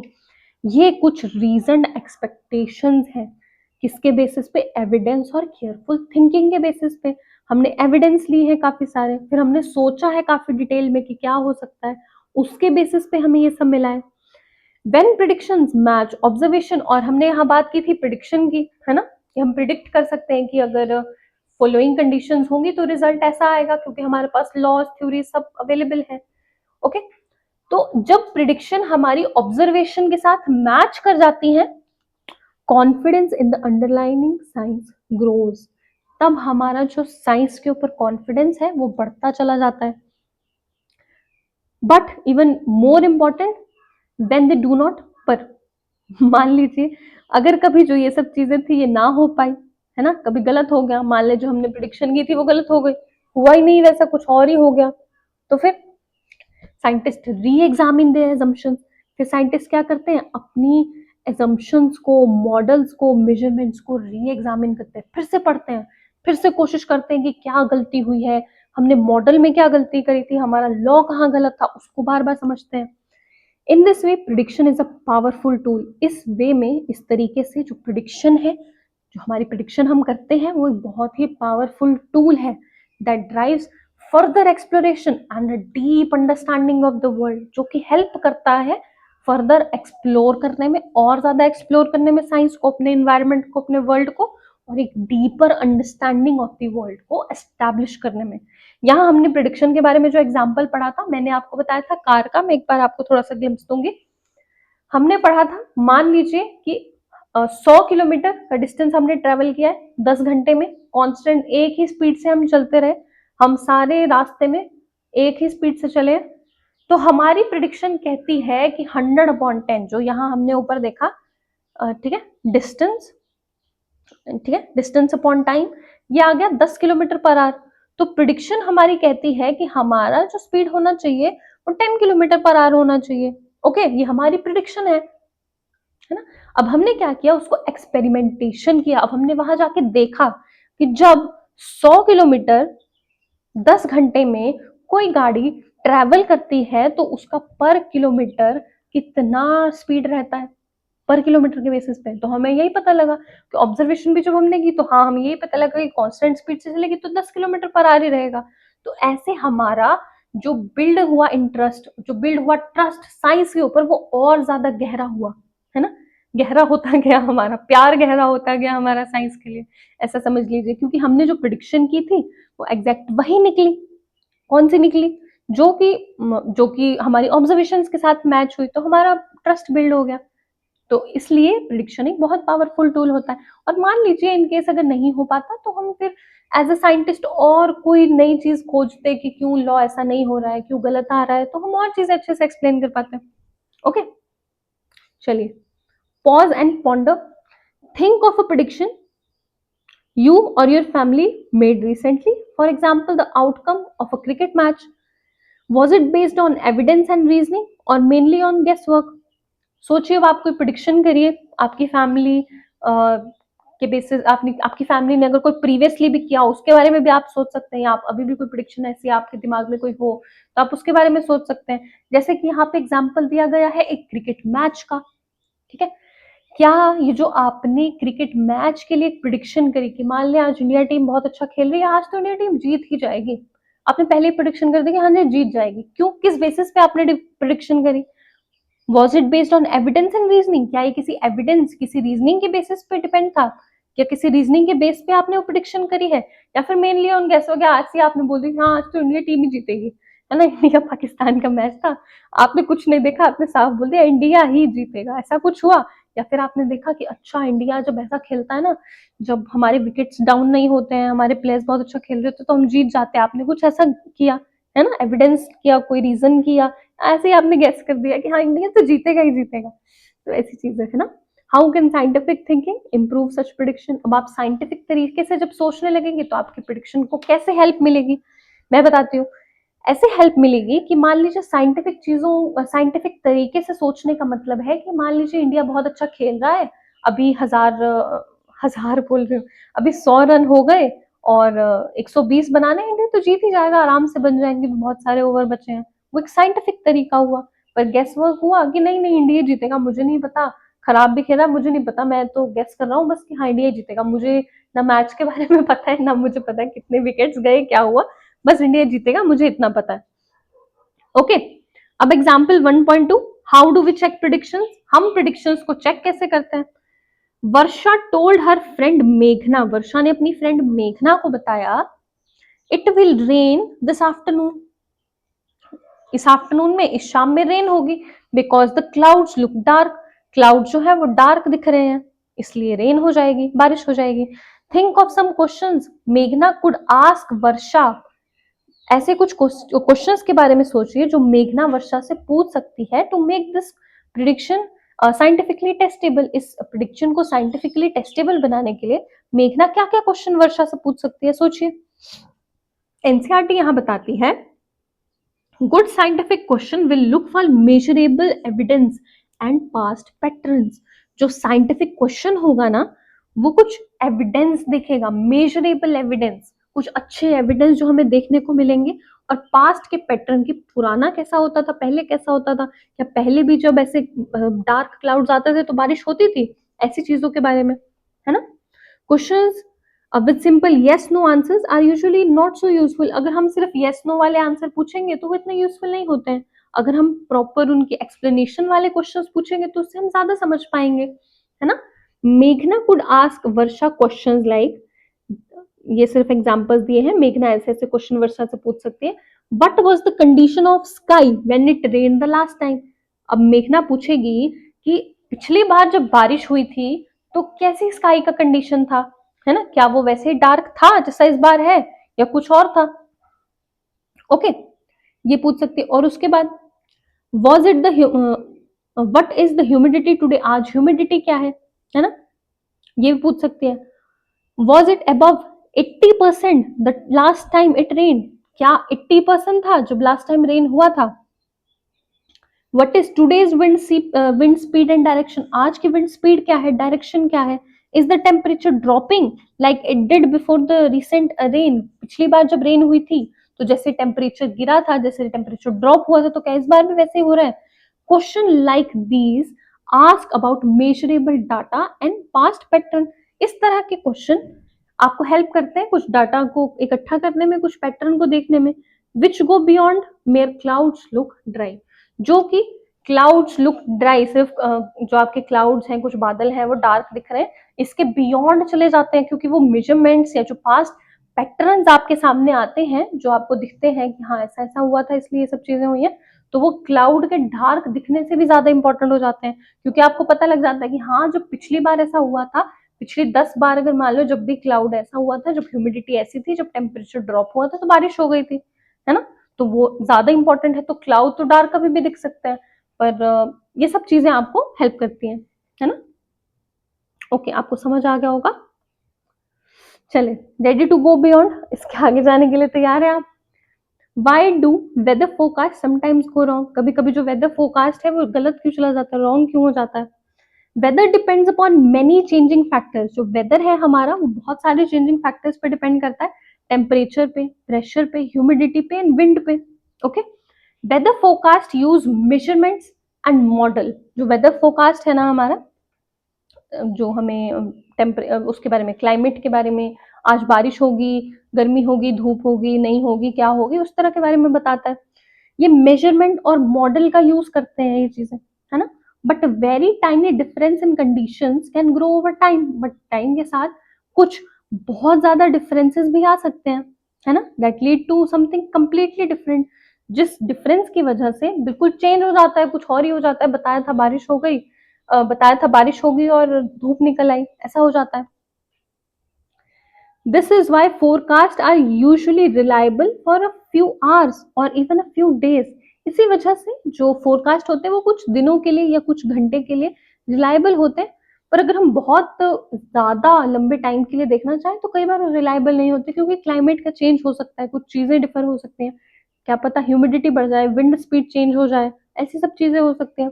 But let's certain further into the future. Okay, even the most successful scientific theories have limit and may fail when new conditions are explored or when measurement become more precise. कभी कभी जो बहुत ही successful scientific theories है ना, वो भी fail हो सकती हैं। वो भी बिल्कुल ऐसा हो सकता है कि इतना साइंटिफिक था, ये इतनी अच्छी थ्योरी थी, ये हर जगह पास हुई, पर इधर फेल हो गई और बहुत छोटी सी जगह पे फेल हुई। जब हम मेजरमेंट को बड़ा प्रिसाइज कर देते हैं, कुछ चेंज कर देते हैं किसी चीज में, है ना, तो इन सब चीजों से हो सकता है। और याद रखिएगा कि such failure are not a weakness of science. ये जो फेलियर्स हैं ये साइंस की कोई वीकनेस नहीं है, in fact they are its greatest strength. In fact बल्कि ये साइंस की अपने आप की बहुत बड़ी स्ट्रेंथ है। When predictions do not match observation, जो हमारी जो प्रिडिक्शन होती है वो ऑब्जर्वेशन को मैच नहीं करती, scientist do not reject idea. Scientist ऐसा नहीं कि बिल्कुल आइडिया को रिजेक्ट ही कर देते हैं, किसी भी एक ओपिनियन के बेस पे, बिलीफ के बेस पे कि उन्होंने बोला तो उन्होंने रिजेक्ट ही कर दिया आइडिया को, बट ओनली ऑन एविडेंस। किसी के बोलने मात्र से, किसी के कहने मात्र से वो अपने आइडिया को रिजेक्ट नहीं कर देते हैं कि हाँ ये मैच नहीं हुआ, उन्होंने कहा तो चलो उनके ओपिनियन पे हम रिजेक्ट करते हैं, बट वो किसी एविडेंस पे रिजेक्ट करेंगे। अगर आप उन्हें एविडेंस बताएं कि हाँ ये देखो ये है एविडेंस, इसलिए ये गलत है, तो वो उसको रिजेक्ट कर देंगे। ठीक है, एविडेंस सही है तो हम इसे रिजेक्ट कर देते हैं। Okay, no scientific theory is even final and none is beyond question. और जितनी भी साइंटिफिक थ्योरीज है ना, तो सारी की सारी थ्योरीज फाइनल नहीं है कि इससे आगे कोई साइंटिफिक थ्योरी नहीं एग्जिस्ट करेगी, बस यही है, इसके आगे कुछ नहीं है। फाइनल कुछ नहीं है और बियॉन्ड क्वेश्चन कुछ नहीं है। आप किसी भी चीज के लिए क्वेश्चन पूछ सकते हैं। आप पूछ सकते हैं कि सन राइज क्यों करता है एक पर्टिकुलर डायरेक्शन से, है ना, अर्थ क्यों रोटेट करता है, हर एक चीज के बारे में आप क्वेश्चन पूछ सकते हैं, आप पूछना चाहे तो। कोई भी चीज बियॉन्ड क्वेश्चन तो नहीं है। Okay, this openness to being corrected by nature itself is what has allowed science to help us in understanding the world we live in. यही जो ओपननेस है, यही जो हमारी ओपननेस है, यही हमारी हेल्प करती है साइंस को, हमारे साइंस को बार बार करेक्ट करने में, अगर पहले से कोई गलती हो गई हो, है ना। openness to being corrected by nature itself is what has allowed science to help us. यही हमारी जो ये ओपननेस है, जिसको हम कहते हैं कि गलत चीजों को करेक्ट कर पाना, अपने आप में नेचर की जो चीजों को गलत थी वो उनको करेक्ट कर पाना, यही इसी चीज ने साइंस को अलाउ किया, हेल्प अस, हमारी हेल्प करने के लिए इस वर्ल्ड को समझने में। जैसे मैं आपको बताती हूँ, पहले हम मानते थे कि सन रिवॉल्व करता है अर्थ के अराउंड, अर्थ स्टैटिक है, अर्थ एक ही जगह रहता है, पर सन रिवॉल्व करता रहता है। पर जैसे जैसे हमने आगे अंडरस्टैंड किया, ऑब्जर्व किया, चीजों को समझा, तो हमने ये पाया कि अर्थ रिवॉल्व करता है, सन रिवॉल्व नहीं करता। तो वैसे वैसे हमारी जो ओपननेस थी साइंस के लिए, उसकी वजह से हम अपने वर्ल्ड को और अच्छे से समझ पाए। Okay, thread of curiosity, curiosity का धागा। Checking viral claims on social media, is eating food harmful? क्या खाना खाना, जब सूर्य ग्रहण चंद्र ग्रहण होता है तो क्या उस टाइम खाना खाना गलत होता है? देखते हैं। A commonly circulated claim is that food should not be eaten during an eclipse because it becomes harmful. एक ना बड़ा ये पॉपुलर है बेटा कि जब सूर्य ग्रहण होता है, चंद्र ग्रहण होता है, तो खाना नहीं खाना चाहिए। पता नहीं ऐसा क्यों बोलते हैं। Okay, disproof come from asking simple scientific question. इसका जो डिसप्रूफ करना है आपको, ये गलत साबित करना है कि नहीं ऐसा कुछ नहीं होता, उसके लिए आप सिंपल साइंटिफिक क्वेश्चन पूछ सकते हैं। आप पूछ सकते हैं कि an eclipse is just the play of shadow. Shadow ही तो है वो, है ना, कुछ बहुत बड़ी बात तो है नहीं। इक्लिप्स में शैडो हो जाती है, सूरज के बीच में चांद आ जाता है। ओके, तो इसलिए हमें सूरज दिखाई नहीं देता, वो हो गया वो हमारा सूर्य ग्रहण। What physical change occur during an eclipse? क्या क्या फिजिकल चेंज हो रहे हैं एक्लिप्स के दौरान? क्या टेम्परेचर चेंज हो रहा है? Does temperature change significantly? Does food go bad if it is left in shadow? क्या अगर खाना हम शेडो में रखें तो खराब हो जाता है? तो फिर इसमें खराब क्यों होगा? अगर सूर्य को ग्रहण लगे तो खराब क्यों होगा? You will conclude that no physical, chemical और biological mechanism support such a claim. तो आप ये जानेंगे कि ऐसा कोई क्लेम कोई बायोलॉजिकल, केमिकल, कोई कोई फिजिकल, ऐसी सब चीजों को, ये हम इन क्लेम्स को हम सपोर्ट नहीं करते हैं। ओके, और आप भी साइंस के स्टूडेंट्स हैं तो आपको इन सब चीजों को सपोर्ट नहीं करना है, आपको साइंस के हिसाब से अच्छे बनना है ना, साइंस की नॉलेज लेनी और साइंटिफिक टेम्परामेंट डेवलप करना है, इन सब चीजों पर विश्वास नहीं करना है। As you continue your journey through science in grade 9 and 10, जैसे जैसे आप अपनी जर्नी को आगे कंटिन्यू करेंगे, you will gradually develop habits of thinking that are usually far beyond the classroom. वैसे वैसे आप डेवलप करते रहेंगे अपनी थिंकिंग की हैबिट को, अपनी सोचने की हैबिट को, जो कि यूजफुल होगी आपके लिए, बहुत फायदेमंद होगी। फार बियॉन्ड द क्लासरूम, क्लासरूम से बाहर भी, सिर्फ क्लासरूम ही पूरी दुनिया नहीं है, असली दुनिया तो क्लासरूम से बाहर शुरू होती है। तो क्लासरूम से बाहर वाली जो कितनी प्यारी दुनिया है, उसको समझने में भी आपकी जो थिंकिंग है वो डेवलप होगी। A helpful strategy is to first understand the situation being studied. पहला काम तो आपको क्या करना है कि आपको एक हेल्पफुल स्ट्रैटेजी जो आपके पास होगी is to first understand the situation. पहले आप उस सिचुएशन को समझिए जिसको आपको स्टडी करना है, कौन सी सिचुएशन है ना, आप उस सिचुएशन को समझिए पहले, फिर उसकी क्वांटिटीज को समझिए, identify the quantities that matter, जो उसकी क्वांटिटीज हैं जो उसके लिए जरूरी है, उन चीज के बारे में आप देखिए, जानिए, पढ़िए। Okay, and finally make a rough estimate to check whether an answer make sense. और लास्ट में जाके फिर आप फाइनली एक रफ एस्टिमेट बनाइए, चेक करिए कि वेदर जो आपका आंसर आपने डेवलप किया एक प्रॉब्लम के लिए वो सेंस बनाता भी है या नहीं, कोई सेंस नहीं बना रहा।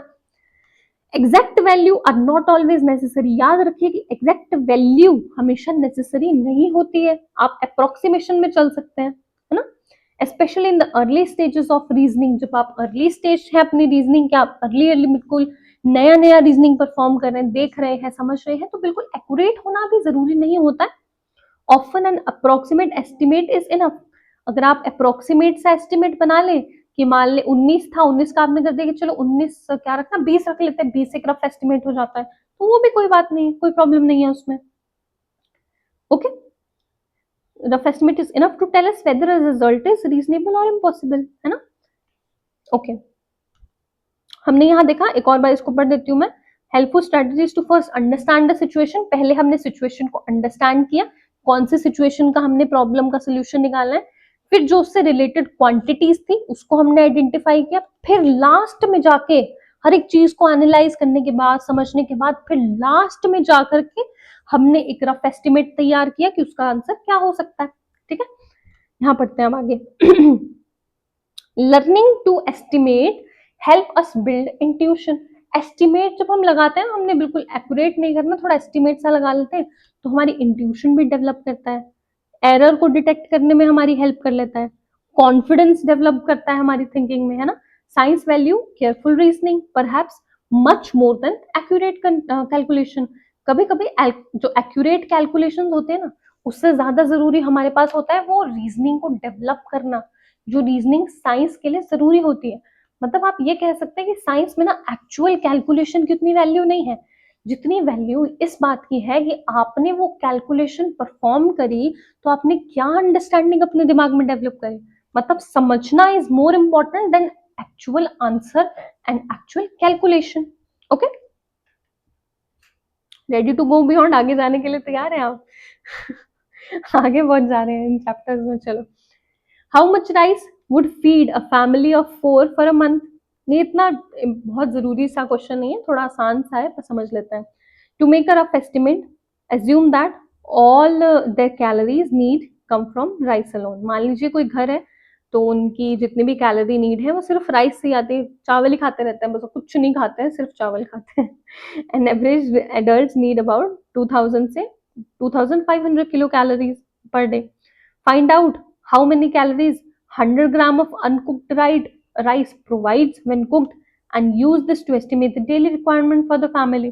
अब क्या करिए कि मान लीजिए कि 2000 से 2500 किलो कैलोरीज चाहिए होती है एक इंसान को पर डे के लिए, और आपको पहले तो ये बताना है कि हजार हजार बोल रही हूँ 100 ग्राम जो अनकुक्ड राइस है, जो पके हुए नहीं है, उनमें कितनी कैलोरीज होती है ना। और फिर ये दिखाना है कि जो कुक हो जाते हैं उसमें फिर कितनी होती है। तो कुक्ड वाले का मैं बता देती हूँ, अनकुक्ड का तो मैंने नहीं, मुझे नहीं पता। जो कुक्ड वाले होते हैं उसकी होती है 130 किलो कैलोरी।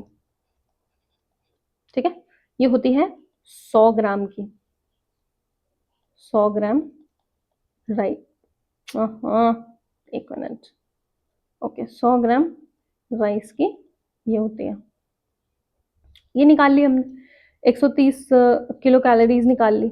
ओके, फिर हमें क्या करना है, use this to estimate the daily requirement for the family. The aim is not to get an exact number but to check whether the answer makes sense, as 100 gram for a month is clearly too little. छोड़े इसे, ज्यादा मत समझो, मैं बताती हूँ क्या बोल रहा है एनसीईआरटी, इतना कोई बहुत बड़ा टॉपिक नहीं है। ओके, हमें बोला है कि कोई मान लीजिए एक इंसान है, उसकी फैमिली है, 4 बंदों की फैमिली है मान ले, तो वो उनका मंथ का डेटा निकालना है हमने कि वो कितना राइस खाएंगे, और ये हमें जानना है कि वो राइस कितना खाएंगे, ये कंडीशन रखते हुए कि वो सिर्फ राइस ही खाते हैं और कुछ नहीं खाते। ओके, और एक दिन में हमें 2000 से 2500 किलो कैलोरीज भी चाहिए होती है पर पर्सन। ओके, तो अब क्या होगा कि 100 केजी कुक्ड राइस जो है उसमें 130 किलो कैलोरीज होती हैं। अब हमें चाहिए 2500 किलो कैलोरीज, मतलब यहां लिख देती हूँ मैं, 2500 किलो कैलोरीज हमें चाहिए। उसके लिए हमें कितना राइस चाहिए होगा, 1923 ग्राम, है ना, इतना कैलकुलेशन करके आ जाएगा।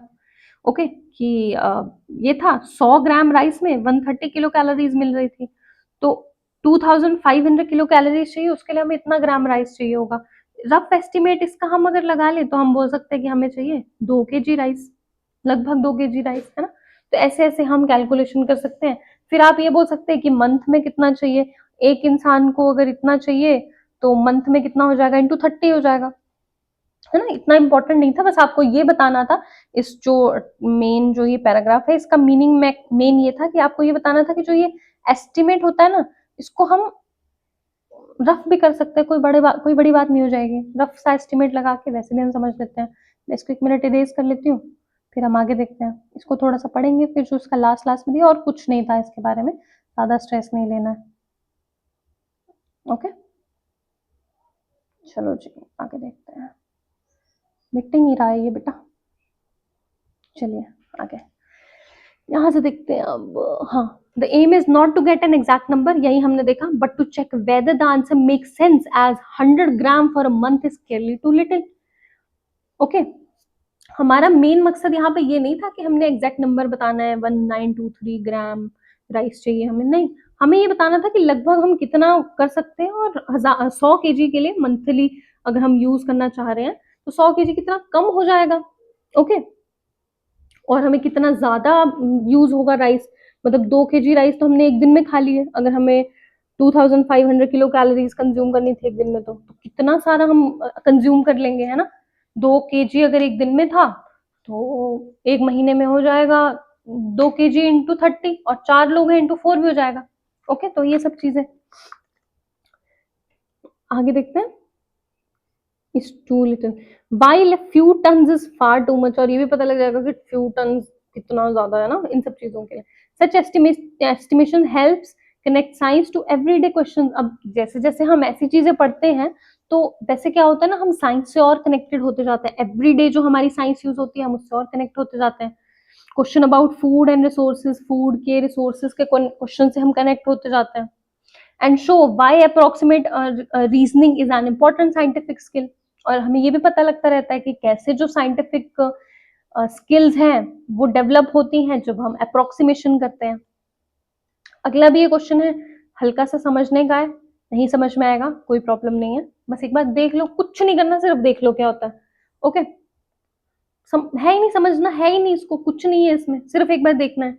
Estimate how many litre of air you breathe in one day, ये एस्टिमेट करना है कि आप कितनी एयर एक दिन में लेते हैं, कितनी लीटर ऑफ एयर आप एक दिन में ब्रीद कर लेते हैं। Start by estimating how many breath you take per minute, पहले आप ये देखेंगे कि आप एक मिनट में कितनी ब्रेथ लेते हैं, and the volume of one breath, फिर आप ये देखेंगे कि वॉल्यूम कितना है वन ब्रेथ का, एक ब्रेथ में कितना वॉल्यूम आप ले लेते हैं। Your aim is not to find an exact answer, आपका एम एग्जैक्ट आंसर निकालना है ही नहीं, बट एक रीजनेबल एस्टिमेट लगाना है, ठीक है। एट रेस्ट, जब हम रेस्ट में होते हैं, कोई काम वाम नहीं कर रहे होते, तो 12 से 15 ब्रेथ हम ले लेते हैं एक मिनट में, and there are 1440 minutes in a day, इतने मिनट होते हैं एक दिन में, और आप इतनी ब्रेथ ले लेते हैं 12 से 15, सो वी टेक रफली 18 से 22,000 ब्रेथ ठीक है, 18 से 22,000 ब्रेथ हम ले लेते हैं, अबाउट 20,000 ब्रेथ अ डे। यहाँ पे इसका एस्टिमेट हमने लगा लिया कि चलो 18 से 22,000 लेते थे, क्योंकि 12 से 15 हम 1 मिनट में लेते हैं और 1440 मिनट्स होते हैं एक डे में, तो 18,000 से लेकर के 22,000 के बीच में हम ब्रेथ लेते होंगे। इसको एस्टिमेट लगा के हमने रख लिया कि चलो 20,000 ब्रेथ लेते हैं हम एक दिन में। ठीक है, we also need the volume of air. अब हमें वॉल्यूम ऑफ एयर भी चाहिए। One way to estimate this is to think that it can take about 4 to 5 breath to fill a typical rubber party balloon। जो party के balloons होते हैं ना, जो नॉर्मल बलून्स मिलते हैं, तो 4 से 5 ब्रेथ जब हम उसमें फिल करते हैं तो वो पूरा भर जाता है। ओके, जब हमने उसको इन्फ्लेट किया तो हमें ये पता लगा कि वो जो वॉल्यूम था उस बलून में, जो एयर थी, उसका 2 लीटर ऑफ वॉल्यूम था मान लीजिए। तो इसका मतलब क्या हुआ, 4 से 5 ब्रेथ जो हमने ली, 4 या 5 ब्रेथ का उसका वॉल्यूम निकला 2 litre. Okay, so 1 breath is perhaps about 0.5 litre. कैसे, जो 4 ब्रेथ थी हमारी, 4 ब्रेथ का वॉल्यूम आ गया 2 लीटर मान लो, 5 को हमने निग्लेक्ट कर लिया, रफ ले लिया, चलो 4 ले लिया हमने मान लो, है ना, ऐसे करके 4 ब्रेथ का जो वॉल्यूम था वो आ गया 4 लीटर, ऐसे 4 लीटर आ गया। अब हमने क्या किया, ये मान लिया कि 1 ब्रेथ का कितना होगा, 4 ब्रेथ का 2 लीटर है, 1 ब्रेथ का हमने मान लिया 0.5 लीटर। और हमने कैसे माना, हमने ये माना कि जब हम 4 से 5 बार हवा भर देते हैं ना एक रबड़ के बलून में, तो वो पूरा फुल जाता है, पूरा का पूरा फुल फुल फुल जाता है वो, है ना। ठीक है, तो क्या होता है कि जब हम फिर उसे इन्फ्लेट करते हैं तो हमें ये पता लगता है, जब फुलाते हैं मुंह से तो हमें पता लगता है उसमें 2 लीटर हवा थी। ठीक है, तो 4 ब्रेथ से हमने 2 लीटर हवा भर दी, तो एक ब्रेथ में 0.5 लीटर थी। Hence we breathe in about 10,000 litres of air in a day, है ना। तो इसका मतलब हमने क्या लिया था, 20,000 ब्रेथ ली थी एक दिन में, और यहाँ हमने कैलकुलेट कर लिया कि एक ब्रेथ में 0.5 लीटर था, तो ये हमें पता लग गया कि 10,000 लीटर हो गया एक दिन में, है ना। 20,000 को 0.5 से मल्टीप्लाई कर दिया, ऐसा ऐसा हो। और यही यहाँ पे बताया गया है कि 3 बलून पर मिनट हम फुला लेते हैं लगभग, है ना। और एक बलून में 2 लीटर होती है, मतलब वैसे करके। नाउ इधर से चलो पढ़ ही लेते हैं पहले। Now it is hard to see if the estimate is reasonable or not. अब ये पता लगाना कि एस्टिमेट रीजनेबल है या नहीं, ये थोड़ा हार्ड हो जाता है। But if we go back to our balloon example, अब अगर हम अपने बलून वाले एग्जाम्पल पे वापस जाएं, one could blow up a balloon in about 20 second. अब 20 सेकेंड में हम कोई भी बलून को फुला सकते हैं। So maybe you could fill 3 balloons in a minute. अब हम 3 बलून को 1 मिनट में फुला सकते हैं, मतलब मल्टीप्लाई करके देखते हैं। 3 बलून को 1 मिनट में हमने फुला लिया, ठीक है। पर बलून में 2 लीटर हवा थी। ओके, इतने मिनट होते हैं लगभग एक दिन में, ये भी हमने रफ एस्टिमेट ले लिया। ये हमें देगा 8640 लीटर, इतना लीटर हमें दे देगा। Which for estimation purpose is reasonably close to our earlier estimation. जो पहले हमने एस्टिमेशन किया था 10,000 का, वो इसके क्लोज है काफी, है ना। Naturally, we would get extremely tired. I'm so sorry. Naturally, we would get extremely tired very quickly after blowing balloons non-stop. अब क्या हो सकता है कि हम non-stop इतने बलून को फुलाते समय टायर्ड भी हो सकता है, थक सकते हैं हम, है ना। अनलाइक नॉर्मल रेस्टफुल ब्रीदिंग, जैसे हम नॉर्मली ब्रीदिंग करते हैं, तो उसके मुकाबले अगर हम जो बलून को फुलाने वाली ब्रीदिंग करेंगे, एक्सहेल करेंगे इतना ज्यादा, तो हम थक भी जाएंगे, है ना। कुछ भी नहीं था बेटा इसमें, कुछ भी नहीं था, मैं बता रही हूँ, कुछ भी नहीं था पढ़ने के लिए। बस इनको आपको ये बताना था कि कैसे हम एस्टिमेट्स को लगा सकते हैं। मतलब हमें जरूरी नहीं है कि हमने एग्जैक्ट ही वैल्यू लिखना है, एस्टिमेट्स लगा सकते हैं। बस इतना सा आपको पढ़ना था, इतना आपको लंबा पढ़ना पड़ गया। पेपर में कुछ नहीं आएगा इन सबसे रिलेटेड, ना ये कुछ नहीं है, ये जीरो है। ये आप इसे नहीं भी पढ़ना चाहते मत पढ़िए, कोई बात नहीं बेटा, नॉट इम्पॉर्टेंट। ये सारे एग्जाम्पल ऐसा होता है वैसा होता है, 1000 ग्राम में कितना होता है, not important. I am clearly saying not important, नहीं आएगा पेपर में कभी भी ऐसी चीजें। सिर्फ इसका मतलब आपको ये समझाना था कि कैसे जो बिल्कुल एग्जैक्ट नंबर्स है उसकी जरूरत नहीं होती है, एस्टिमेट लगा सकते हैं। ठीक है, आगे देखते हैं। After grade 10 if you decide to study science, अच्छा सॉरी ये क्वेश्चन रह गया। Okay, describe one situation where an approximate answer is good enough and one where you need a very exact value. इसका मैं आपको आंसर देती हूँ। मान ले आपने अपने दोस्त से पूछना है कि तुम्हें लगभग कितना टाइम लग जाता है यहाँ से घर वापस पहुंचने में, स्कूल से घर वापस पहुंचने में, तो आपका दोस्त बताता है कि मुझे ना लगभग 10 मिनट लग जाते हैं। तो ये ठीक है, आपने उसे एक अप्रोक्सीमेट आंसर दे दिया। अब आप ये बोल रहे 9:32 हो नहीं सॉरी 9 मिनट 32 सेकंड हो जाते हैं ना जब तब मैं पहुंचता हूँ, तो उसका कोई वैल्यू नहीं रहेगा। वो आपको कह देगा कि हाँ लगभग 10 मिनट होते हैं तो मैं घर पहुंच जाता हूँ। और वहीं अगर आपको एक डॉक्टर बताए कि आपको 10 ml ही इस दवाई को लेना है, तो वहां पे आपको एग्जैक्ट वैल्यू चाहिए। तो ये हो सकता है एक सिचुएशन जहां पे आपको अप्रोक्सीमेट आंसर चाहिए कि आपके दोस्त ने आपको बताया कि उसको 9 मिनट 30 सेकंड नहीं लगते या 30 या 32 सेकंड नहीं लगते, उसको 10 मिनट के आसपास लगते हैं। वो हो गया एस्टिमेट का इंपॉर्टेंस। और जब आपको डॉक्टर ने बताया कि आपको 10 ml ही इस दवाई का लेना है, तो वो एक एग्जैक्ट वैल्यू की इंपॉर्टेंस का आपको पता लग गया। ओके, आफ्टर ग्रेड 10, अपने 10वीं के बाद, 10th क्लास के बाद, if you decide to study science, अगर आप साइंस पढ़ने का डिसीजन लेते हैं, it will be divided into branches like physics, chemistry, biology and earth science. तब आपकी जो ब्रांचेस होंगी ना साइंस की, वो होंगी फिजिक्स होगी, केमिस्ट्री होगी, बायोलॉजी होगी, अर्थ साइंस होंगी, ये सब होंगी। And even in grade 9 and 10, the chapter you have will focus on some of these area। और chapter 9 और grade 9 और 10th में भी, 9 और 10th की क्लासेस में भी, इनकी बुक्स में भी आपका जो मेन फोकस होगा वो इन एरिया से ही रिलेटेड होगा, है ना। आपको थोड़ा थोड़ा इंफॉर्मेशन दिया जाएगा फिजिक्स के बारे में, केमिस्ट्री के बारे में, बायोलॉजी के बारे में। ओके, चलो, we have highlighted some of the exciting things you may learn about in the next level of books. हमने क्या किया है, एनसीईआरटी ने क्या किया है, हाईलाइट कर दी है कुछ एक्साइटिंग चीजों को, है ना, जो हम आगे पढ़ते चले जाएंगे अपने, जब हम आगे फर्दर चैप्टर्स पढ़ेंगे तो हमें पता लगेगा। However, do remember that the natural world does not have any such boundary. पर आपको ये भी याद रखना है कि हमने जैसे बात की थी ना कि हम केमिस्ट्री में इतने छोटे से एटम को स्फीयर में पढ़ते हैं और कार को बिल्कुल ऐसा डॉट, बिल्कुल पॉइंट बना के पढ़ते हैं। तो आपको ये रिमेंबर रखना है, डू रिमेंबर दैट जो नेचुरल वर्ल्ड होता है ना, जो असली की जिंदगी होती है, नेचुरल बिल्कुल वर्ल्ड होता है, उसमें कोई ऐसी बाउंड्रीज नहीं होती हैं कि आपको ऐसे ही पढ़ना पड़ेगा, ऐसे ही करना पड़ेगा, ऐसा नहीं होता है। क्योंकि ये सारी जो है ये आपस में मतलब रिलेटेड होती है, इंडिपेंडेंट नहीं होती है, they are not independent of each other.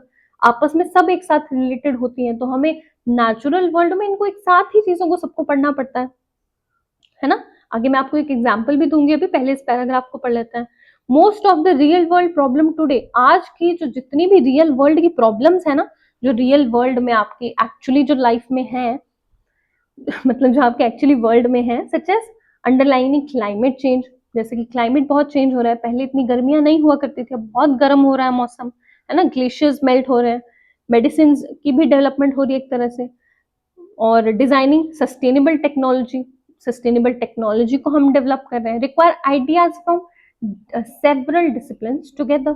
इसके लिए क्या होता है, हमें हर एक एक डिसिप्लिन का नॉलेज थोड़ा थोड़ा कंबाइन करना पड़ता है, और फिर उसको कॉम्बिनेशन के बाद हमें अपनी प्रॉब्लम का सोल्यूशन फाइंड आउट करना पड़ता है। ओके, मतलब इसका मतलब ये है, ये बताना चाहती है आपको एनसीईआरटी की सारी चीजें जो भी है, सारी बाउंड्रीज कोई नहीं है डिसिप्लिन में, सारी चीजें आपस में रिलेटेड है, ठीक है। Science also connect naturally with mathematics, technology, art, social science, इन सबसे कनेक्ट करती है। To make sense of the world fully, we need to connect multiple ways of knowing and expressing ideas, each enriching the others। अब so sorry, sense बनाने के लिए, fully अच्छी sense बनाने के लिए हमें क्या करना पड़ता है, हमें कनेक्ट करना पड़ता है मल्टीपल वेज को। ओके, हर एक चीज को कनेक्ट करना पड़ता है और एक्सप्रेस करना पड़ता है आइडिया, ताकि वो ईच जो ईच अदर है, हर एक चीज है, अलग अलग फील्ड्स है, उसको आपस में कंबाइन कर पाए और एक दूसरे को भी आपस में सपोर्ट कर पाए। जब हम डिफरेंट डिफरेंट डिसिप्लिन के बारे में समझेंगे तो हम अच्छे से डिसिप्लिन के बेसिस पे जब हम समझेंगे डिफरेंट डिफरेंट के बारे में, तब हम अच्छे से किसी भी कंसेप्ट का आंसर समझ पाएंगे। ओके, पॉज एंड पॉन्डर, रुकिए और सोचिए। Choose a real life object, maybe a pressure cooker और अ मोबाइल फोन, और a problem maybe a traffic jam near your school. इन सब चीजों के बारे में सोचिए, कोई रियल लाइफ ऑब्जेक्ट के बारे में। Make a sketch, listing what kind of ideas from physics, chemistry, biology, earth science और मैथमेटिक्स आर इन्वॉल्व। अब ये देखिए कि इनमें कैसे ये सब आइडियाज जो है वो आपस में रिलेटेड है, डिसिप्लिन सारे के सारे आपस में रिलेटेड है। Show how at least two branches of science connect with your examples. ठीक है, इस पेज को हल्का सा मैं आपको एक्सप्लेन करना चाहती हूँ, बस थोड़ा सा, वीडियो ऑलरेडी लंबी हो गई, बस थोड़ा सा एक्सप्लेनेशन करना है मुझे। ये मैं आपको बताना चाहती हूँ कि देखिए क्या होता है कि हमें मान लें किसी भी क्वेश्चन का कोई सोल्यूशन चाहिए, हमें किसी प्रॉब्लम का कोई सोल्यूशन चाहिए, तो अगर हम मान लें केमिस्ट्री की कोई छोटी सी प्रॉब्लम हमारे पास आ गई और हम सिर्फ उसे केमिस्ट्री के एंगल से ही सोचेंगे, उसी के एंगल से सोच के ही अगर हम चाहते हैं कि हमें आंसर मिले, तो हो सकता है कि हमारा आंसर इतना अच्छा नहीं हो सकता है कि हमें बहुत अच्छा आंसर नहीं मिल पाए, हमारी आंसर में, हमारी ऑब्जर्वेशन में, एक्सपेरिमेंट्स में कोई कमी रह जाए।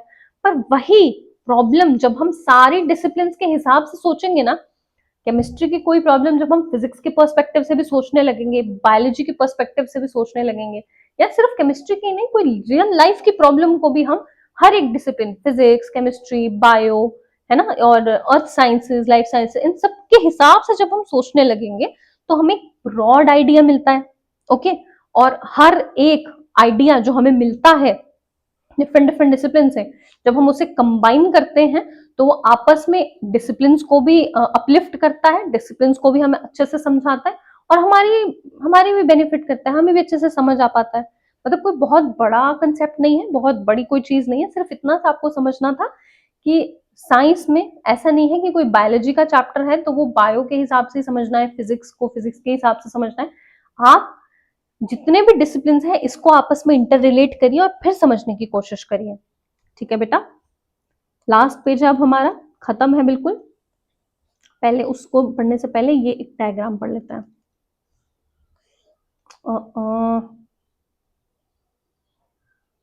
देखिए, दिख रहा होगा आपको, है ना? चलिए, ये है एक हमारे पास प्लांट। ओके, फिजिक्स क्या कहती है? Sun is a form of energy. छोड़ दी, ज्यादा नहीं हमने पढ़ना है। फिजिक्स क्या कहती है? Sun is a form of energy. Energy मिल रही है प्लांट को। Heat from the sun keeps the plant at right temperature. जो हमें सन से हीट मिल रही है वो प्लांट को एक राइट टेम्परेचर दे रही है। ग्रेविटी रूट को नीचे खींच रही है और प्लांट ऊपर को ग्रो कर रहा है। ठीक है, ये हमें फिजिक्स ने बताया, फिजिक्स ने ग्रेविटी को एक्सप्लेन किया कि कैसे जो रूट्स हैं ये नीचे को जा रही हैं। ओके, क्या खींच रहा है इनको? ये खींच रहा है, ग्रेविटी खींच रहा है। ठीक है, फिर केमिस्ट्री ने क्या बोला? इन लीव्स केमिकल रिएक्शन हो रहा है। केमिकल रिएक्शन होता आपने पढ़ा होगा। ठीक है, केमिस्ट्री ने हमें ये बताया प्लांट को मिनरल्स चाहिए सॉइल से फूड बनाने के लिए, ये भी हमें इसने बताया केमिस्ट्री ने।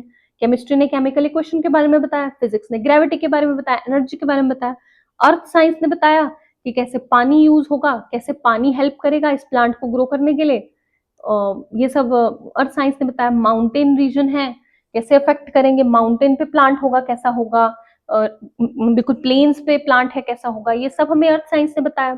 ओके, बायोलॉजी ने हमें बताया कि प्लांट जिंदा कैसे है, रिप्रोड्यूस कैसे करता है ना, लीव्स कैसे आते हैं प्लांट में। तो ये सब चीजें हम जब एक किसी भी ऑब्जेक्ट को, मान ले प्लांट को, जब हम चारों डिसिप्लिन के हिसाब से पढ़ेंगे, फिजिक्स के हिसाब से, केमिस्ट्री के हिसाब से, अर्थ साइंस के हिसाब से, बायोलॉजी के हिसाब से, तो हम काफी अच्छा ब्रॉड व्यू ले सकते हैं। फिर से बता देती हूँ, प्लांट था, फिजिक्स के हिसाब से प्लांट को हमने हमने ये देखा है कि प्लांट कैसे ग्रो कर रहा है इन टर्म्स ऑफ ग्रेविटी, उसको नीचे खींच रही है, उसकी रूट्स को नीचे खींच रही है, वो हमने फिजिक्स की मदद से जाना। सन से एनर्जी आ रही है, वो हमने फिजिक्स की मदद से जाना। केमिस्ट्री की मदद से हमने जाना कि प्लांट के अंदर कैसे केमिकल रिएक्शन हो रहे हैं। अर्थ साइंस की मदद से हमने जाना कि वही प्लांट जिसको एनर्जी मिल रही थी, जिसमें केमिकल रिएक्शन हो रहे थे, उसको जब वाटर मिलेगा, रेन मिलेगी, तो वो कैसे परफॉर्म करेगा, ऑब्वियसली ग्रो करेगा।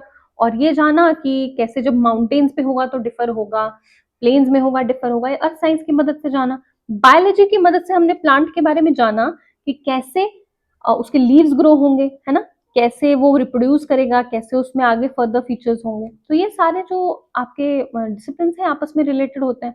ओके, लास्ट पेज पढ़ना है बस, बिल्कुल थोड़ा सा ध्यान देंगे, उसके बाद हमारा चैप्टर खत्म हो जाएगा। How does a mask really works? एक मास्क काम कैसे करता है, सॉल्व रियल प्रॉब्लम्स रिक्वायर्ड। ठीक है, थोड़ा सा मैं इसको जूम आउट कर देती हूँ, रुको। ओके, ठीक है, solving real problems requires knowledge from several branches of science. जो भी हमारी प्रॉब्लम्स होती है ना, अगर हमें उसको सॉल्व करना है तो वो नॉलेज रिक्वायर करती हैं सेवरल ब्रांचेस ऑफ साइंस की। हमें एक ब्रांच ऑफ साइंस को ही सिर्फ नहीं पढ़ना है, बल्कि हमें बहुत सारी ब्रांचेस ऑफ साइंस को पढ़ना पड़ता है ना। उसको पढ़ने के बाद हमें अपनी प्रॉब्लम्स का सोल्यूशन फाइंड आउट करना पड़ता है। ओके, कोविड 19 पैंडेमिक के दौरान हम सब ने we all use mask for safety. हम सब ने मास्क का यूज किया सेफ्टी के लिए। Understanding how a mask work, mask की वर्किंग समझने के लिए रिक्वायर कंसेप्ट फ्रॉम फिजिक्स। अब हमें फिजिक्स का भी कंसेप्ट समझना पड़ेगा। फिजिक्स का क्या कंसेप्ट होगा मास को समझने के लिए, कि जो पार्टिकल है ना, जो हम बात कर रहे थे कि जब हम छींकते हैं तो जो मैटर ऑफ पार्टिकुलेट मैटर है जो हमारे छींकने से बाहर आता है, वो मैटर अगर किसी और के कांटेक्ट में आएगा तो उसको भी कोविड 19 हो जाएगा, है ना। 2 गज की दूरी मास्क की जरूरी वाला। ओके, चलो, तो फिजिक्स के बेसिस पे हमें वो पार्टिकुलेट मैटर के बारे में ढूंढना पड़ेगा कि कैसे वो काम करता है। पार्टिकल मोशन, वो मोशन कर रहा होगा पार्टिकल, है ना। इलेक्ट्रोस्टैटिक अट्रैक्शन भी हो सकता है। इन सब चीजों के बारे में हम समझेंगे। फिर ठीक है, ये हो गया। हाँ, केमिस्ट्री के हिसाब से हम समझेंगे कि ये जो मास्क बन रहे हैं ना, ये सारे जो आपको मास्क दिख रहे हैं, ये किस फाइबर के बने हैं, किस मटेरियल के बने हैं। ऐसा मटेरियल होना चाहिए अगर हम खांस रहे हैं, हम छींक रहे हैं, तो जो हमारे पार्टिकुलेट मैटर, अगर हमें कोविड हुआ तो वो बाहर ना जाए। और अगर कोई बाहर से छींक रहा है तो वो हमारे अंदर हम इनहेल ना कर ले कहीं, हम नाक से उसको अंदर इनहेल ना कर ले, हम बीमार ना हो जाए। ठीक है, चलो, ये हमने केमिस्ट्री समझा। बायोलॉजी से क्या समझा हमने, बायोलॉजी से समझा हमने कि साइंस क्या है, बिहेवियर क्या है उस वायरस का, कोविड 19 वायरस का जो हमें इतना परेशान कर रहा था। मैथमेटिक्स से हमने समझा कि एफिशिएंसी कितनी है, एयर फ्लो उसका मॉडल कैसा था, कैसे वो काम कर रहा था। ठीक है, और फिल्ट्रेशन की एफिशिएंसी कितनी है, किसकी, मास्क की, मास्क कितना फिल्टर कर पा रहे हैं, हमें एक दिन में कितने मास्क चाहिए होते हैं। अगर हम सारा दिन बाहर काम करते हैं, मान ले 12 घंटे काम करते हैं, तो हमें 2 मास्क चाहिए मिनिमम, 2 से 3 मास्क चाहिए, जो हमें अल्टरनेट टाइम पे चेंज करने पड़ेंगे। 3 घंटे 4 घंटे के अंदर अंदर हमें चेंज कर लेना चाहिए। ठीक है, तो इन सब चीजों के बारे में हमने देखा। बिल्कुल लास्ट है पैराग्राफ, इसे पढ़ते हैं और फिर अपना चैप्टर एंड करते हैं। Finally, as we have mentioned in early textbook, जैसे हमने अर्ली टेक्स्ट बुक में मेंशन किया है, science is not just a collection of facts, equation and experiment. Science ना सिर्फ एक collection of fact, equation, experiment नहीं है।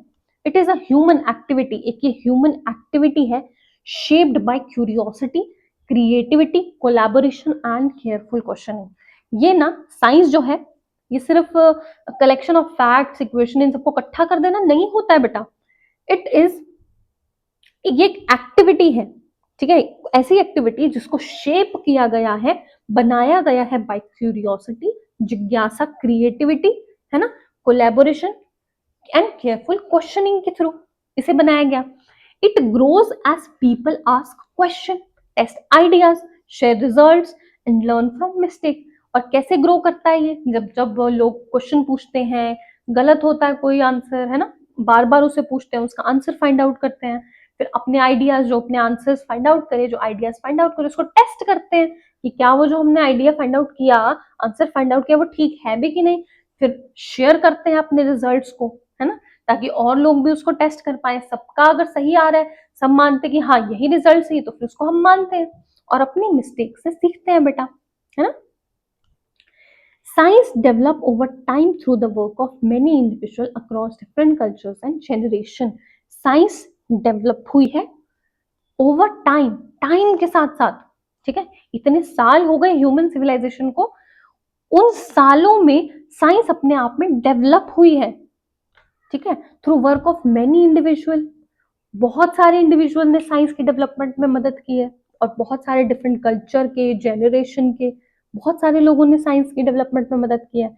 Even if you do not choose to study science beyond grade 10, अगर आप ग्रेड 10 के बाद बेटा 10th क्लास के बाद साइंस नहीं भी ऑप्ट करना चाहते, तब भी scientific thinking will be very important in what ever you do. तब भी साइंटिफिक थिंकिंग आपके लिए बहुत जरूरी होगी कि आप लाइफ को कैसे आगे परस्यू करते हैं, क्या आप करना चाहते हैं जिंदगी में, हर एक चीज के लिए, चाहे आप आर्ट्स भी पढ़ना चाहते हैं बेटा, तब भी आपको लाइफ में साइंटिफिक थिंकिंग को डेवलप करना बहुत जरूरी होता है in what ever you do, जो भी आप करें उसमें। It help you understand the technology that's around you, ये आपको मदद करती है उस टेक्नोलॉजी को समझने में जो आपके आसपास प्रेजेंट है, जो आपको सराउंड करती है।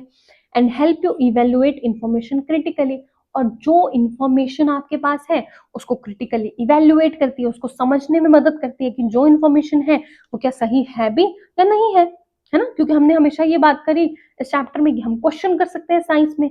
अगर आपको लगता है कि कोई थ्योरी है, कोई चीज है वो गलत है, आप क्वेश्चन करिए, आप आंसर फाइंड आउट करिए, और अगर आपको लगता है कि वो गलत था आप उसको चैलेंज करिए, है ना। साइंस की यही तो खास बात है, अगर कोई चीज गलत होगी तो वो रेक्टिफाई हो जाएगी, नई चीज से रिप्लेस हो जाएगी जो सही होगी। Okay, and make sense of the world you live in. As you begin this stage of exploration, जैसे जैसे आप अपनी अपनी एक्सप्लोरेशन की स्टेज को शुरू करेंगे, science invites you not only to learn about the world, science सिर्फ आपको ये लर्न करने के लिए नहीं बुलाएगा, ठीक है, अपने वर्ल्ड के आसपास के क्या है क्या नहीं है, ठीक है, सिर्फ इसलिए नहीं बुलाएगा, not only to learn about the world, सिर्फ वर्ल्ड को याद करने के मात्र से नहीं बुलाएगा, but also to learn how we are trying to understand it, but ये भी समझाएगा और ये भी जानने में आपकी मदद करवाएगा कि ये काम कर कैसे रहा है, how we are trying to understand it, कैसे हम ट्राई कर रहे हैं इसको समझने का। मतलब इस लाइन का मुझे लगता है थोड़ा सा कंफ्यूजन हो गया होगा, मैं फिर से बताती हूँ। As we begin the stage of exploration, जैसे जैसे हम अपनी एक्सप्लोरेशन की स्टेज को बढ़ाएंगे, science invites you not only to learn about the world, science आपको वर्ल्ड के बारे में सिर्फ लर्न नहीं करवाएगा कि क्या चीजें हैं, अपने रट्टा मार लिया, याद कर लिया, ये होता है, ये होता है, ये होता है, याद नहीं करवाएगा सिर्फ आपको साइंस, बल्कि चीजें कैसे हो रही हैं, कैसे हम उन्हें याद कर रहे हैं, कैसे एक्सपेरिमेंट कर रहे हैं, ऑब्जर्वेशन कर रहे हैं, हर चीज के बारे में आपको साइंस समझाएगा जैसे जैसे हम आगे बढ़ते चले जाएंगे। Okay, embark on your journey of discovery, अब अपनी जर्नी पे आगे बढ़िए डिस्कवरी की, looking carefully through the magnifying glass of evidence, अपने जो मैग्नीफाइंग ग्लास है उसको केयरफुली रखिए, उसको देखिए, समझिए, है ना, और उसके थ्रू देखिए, ग्लास के थ्रू मतलब छोटी छोटी ग्लास के थ्रू देखने का यहाँ मतलब है कि हर एक छोटी छोटी बारीक चीजों को बहुत ध्यान से देखिए, समझिए, छोटी से छोटी चीजों को भी, है ना। And guided by the compass of curiosity, और गाइड करना, कंपस ऑफ क्यूरियोसिटी का मतलब है कि एक पर्टिकुलर डायरेक्शन में फोकस रख के पढ़ना, मतलब ऐसा एमलेसली नहीं करना कि हम बस पढ़ते जा रहे हैं, करते जा रहे हैं, ढूंढते जा रहे हैं, फोकस रखना है, एम रखना है और उसके हिसाब से आगे बढ़ना है, ठीक है। तो आपकी एनसीईआरटी खत्म हो रही है, एनसीईआरटी पूरी हैप्पी एक्सप्लोरिंग, एक्सप्लोर करिए हैप्पी हैप्पी होके। हम आपका चैप्टर बहुत अच्छे से एक्सप्लेन कर चुके हैं मेरे हिसाब से, अब आपको ये चैप्टर कहीं और से पढ़ने की कोई ज़रूरत नहीं पड़ेगी, आपने ये बहुत अच्छे से मेरे साथ समझ लिया है, ठीक है। And thank you so much अभी तक मुझे सुनने के लिए, आपने इतना टाइम मुझे दिया, अपना बहुत ही कीमती टाइम आपने मुझे दिया है, ठीक है।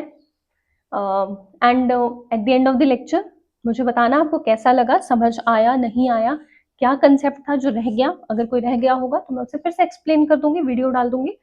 और नेक्स्ट चैप्टर आप कौन सा देखना चाहते हैं कमेंट सेक्शन में आप बता सकते हैं, अगर हो पाए तो मैं उसी चैप्टर का पहले अपलोड कर दूंगी कंटेंट, ठीक है।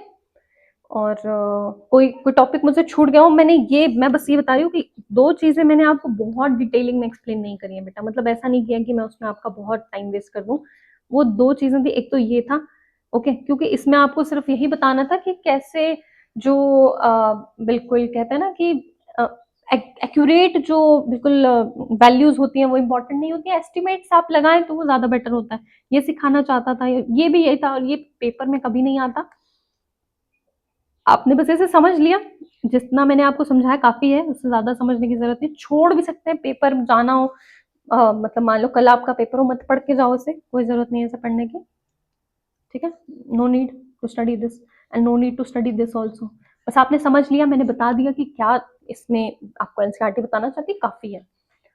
ओके जी, उसके बाद हमने चैप्टर खत्म कर लिया है, और जैसा मैंने बताया लेक्चर के एंड में मुझे कमेंट करके बताना कैसा लगा, अच्छा नहीं लगा तब भी बताना, अच्छा लगा तब भी बताना, कौन सा चैप्टर चाहिए वो बताना, और अपना ख्याल रखिए, एक्सप्लोर करिए, साइंटिफिक टेम्परामेंट को डेवलप करिए, स्ट्रेस मत लीजिए, अपना ख्याल रखिए और आगे की वीडियोस जो आपकी ये नई एक्सप्लोरेशन वाली टेक्स्ट बुक आई है साइंस को चेंज करके, इसके बारे में अगर आपको और डिटेलिंग चाहिए और चैप्टर्स चाहिए, जो जो टॉपिक्स चाहिए मुझे बताते रहिए, मैं सब अपलोड करती रहूँगी। और अपना ख्याल रखिए, चैनल को सब्सक्राइब कर लेना ताकि आपको सारे चैप्टर्स के बारे में इंफॉर्मेशन मिलती रहे और इसी तरह चैनल के साथ बने रहिए। अपना ख्याल रखिए। Goodbye, take care.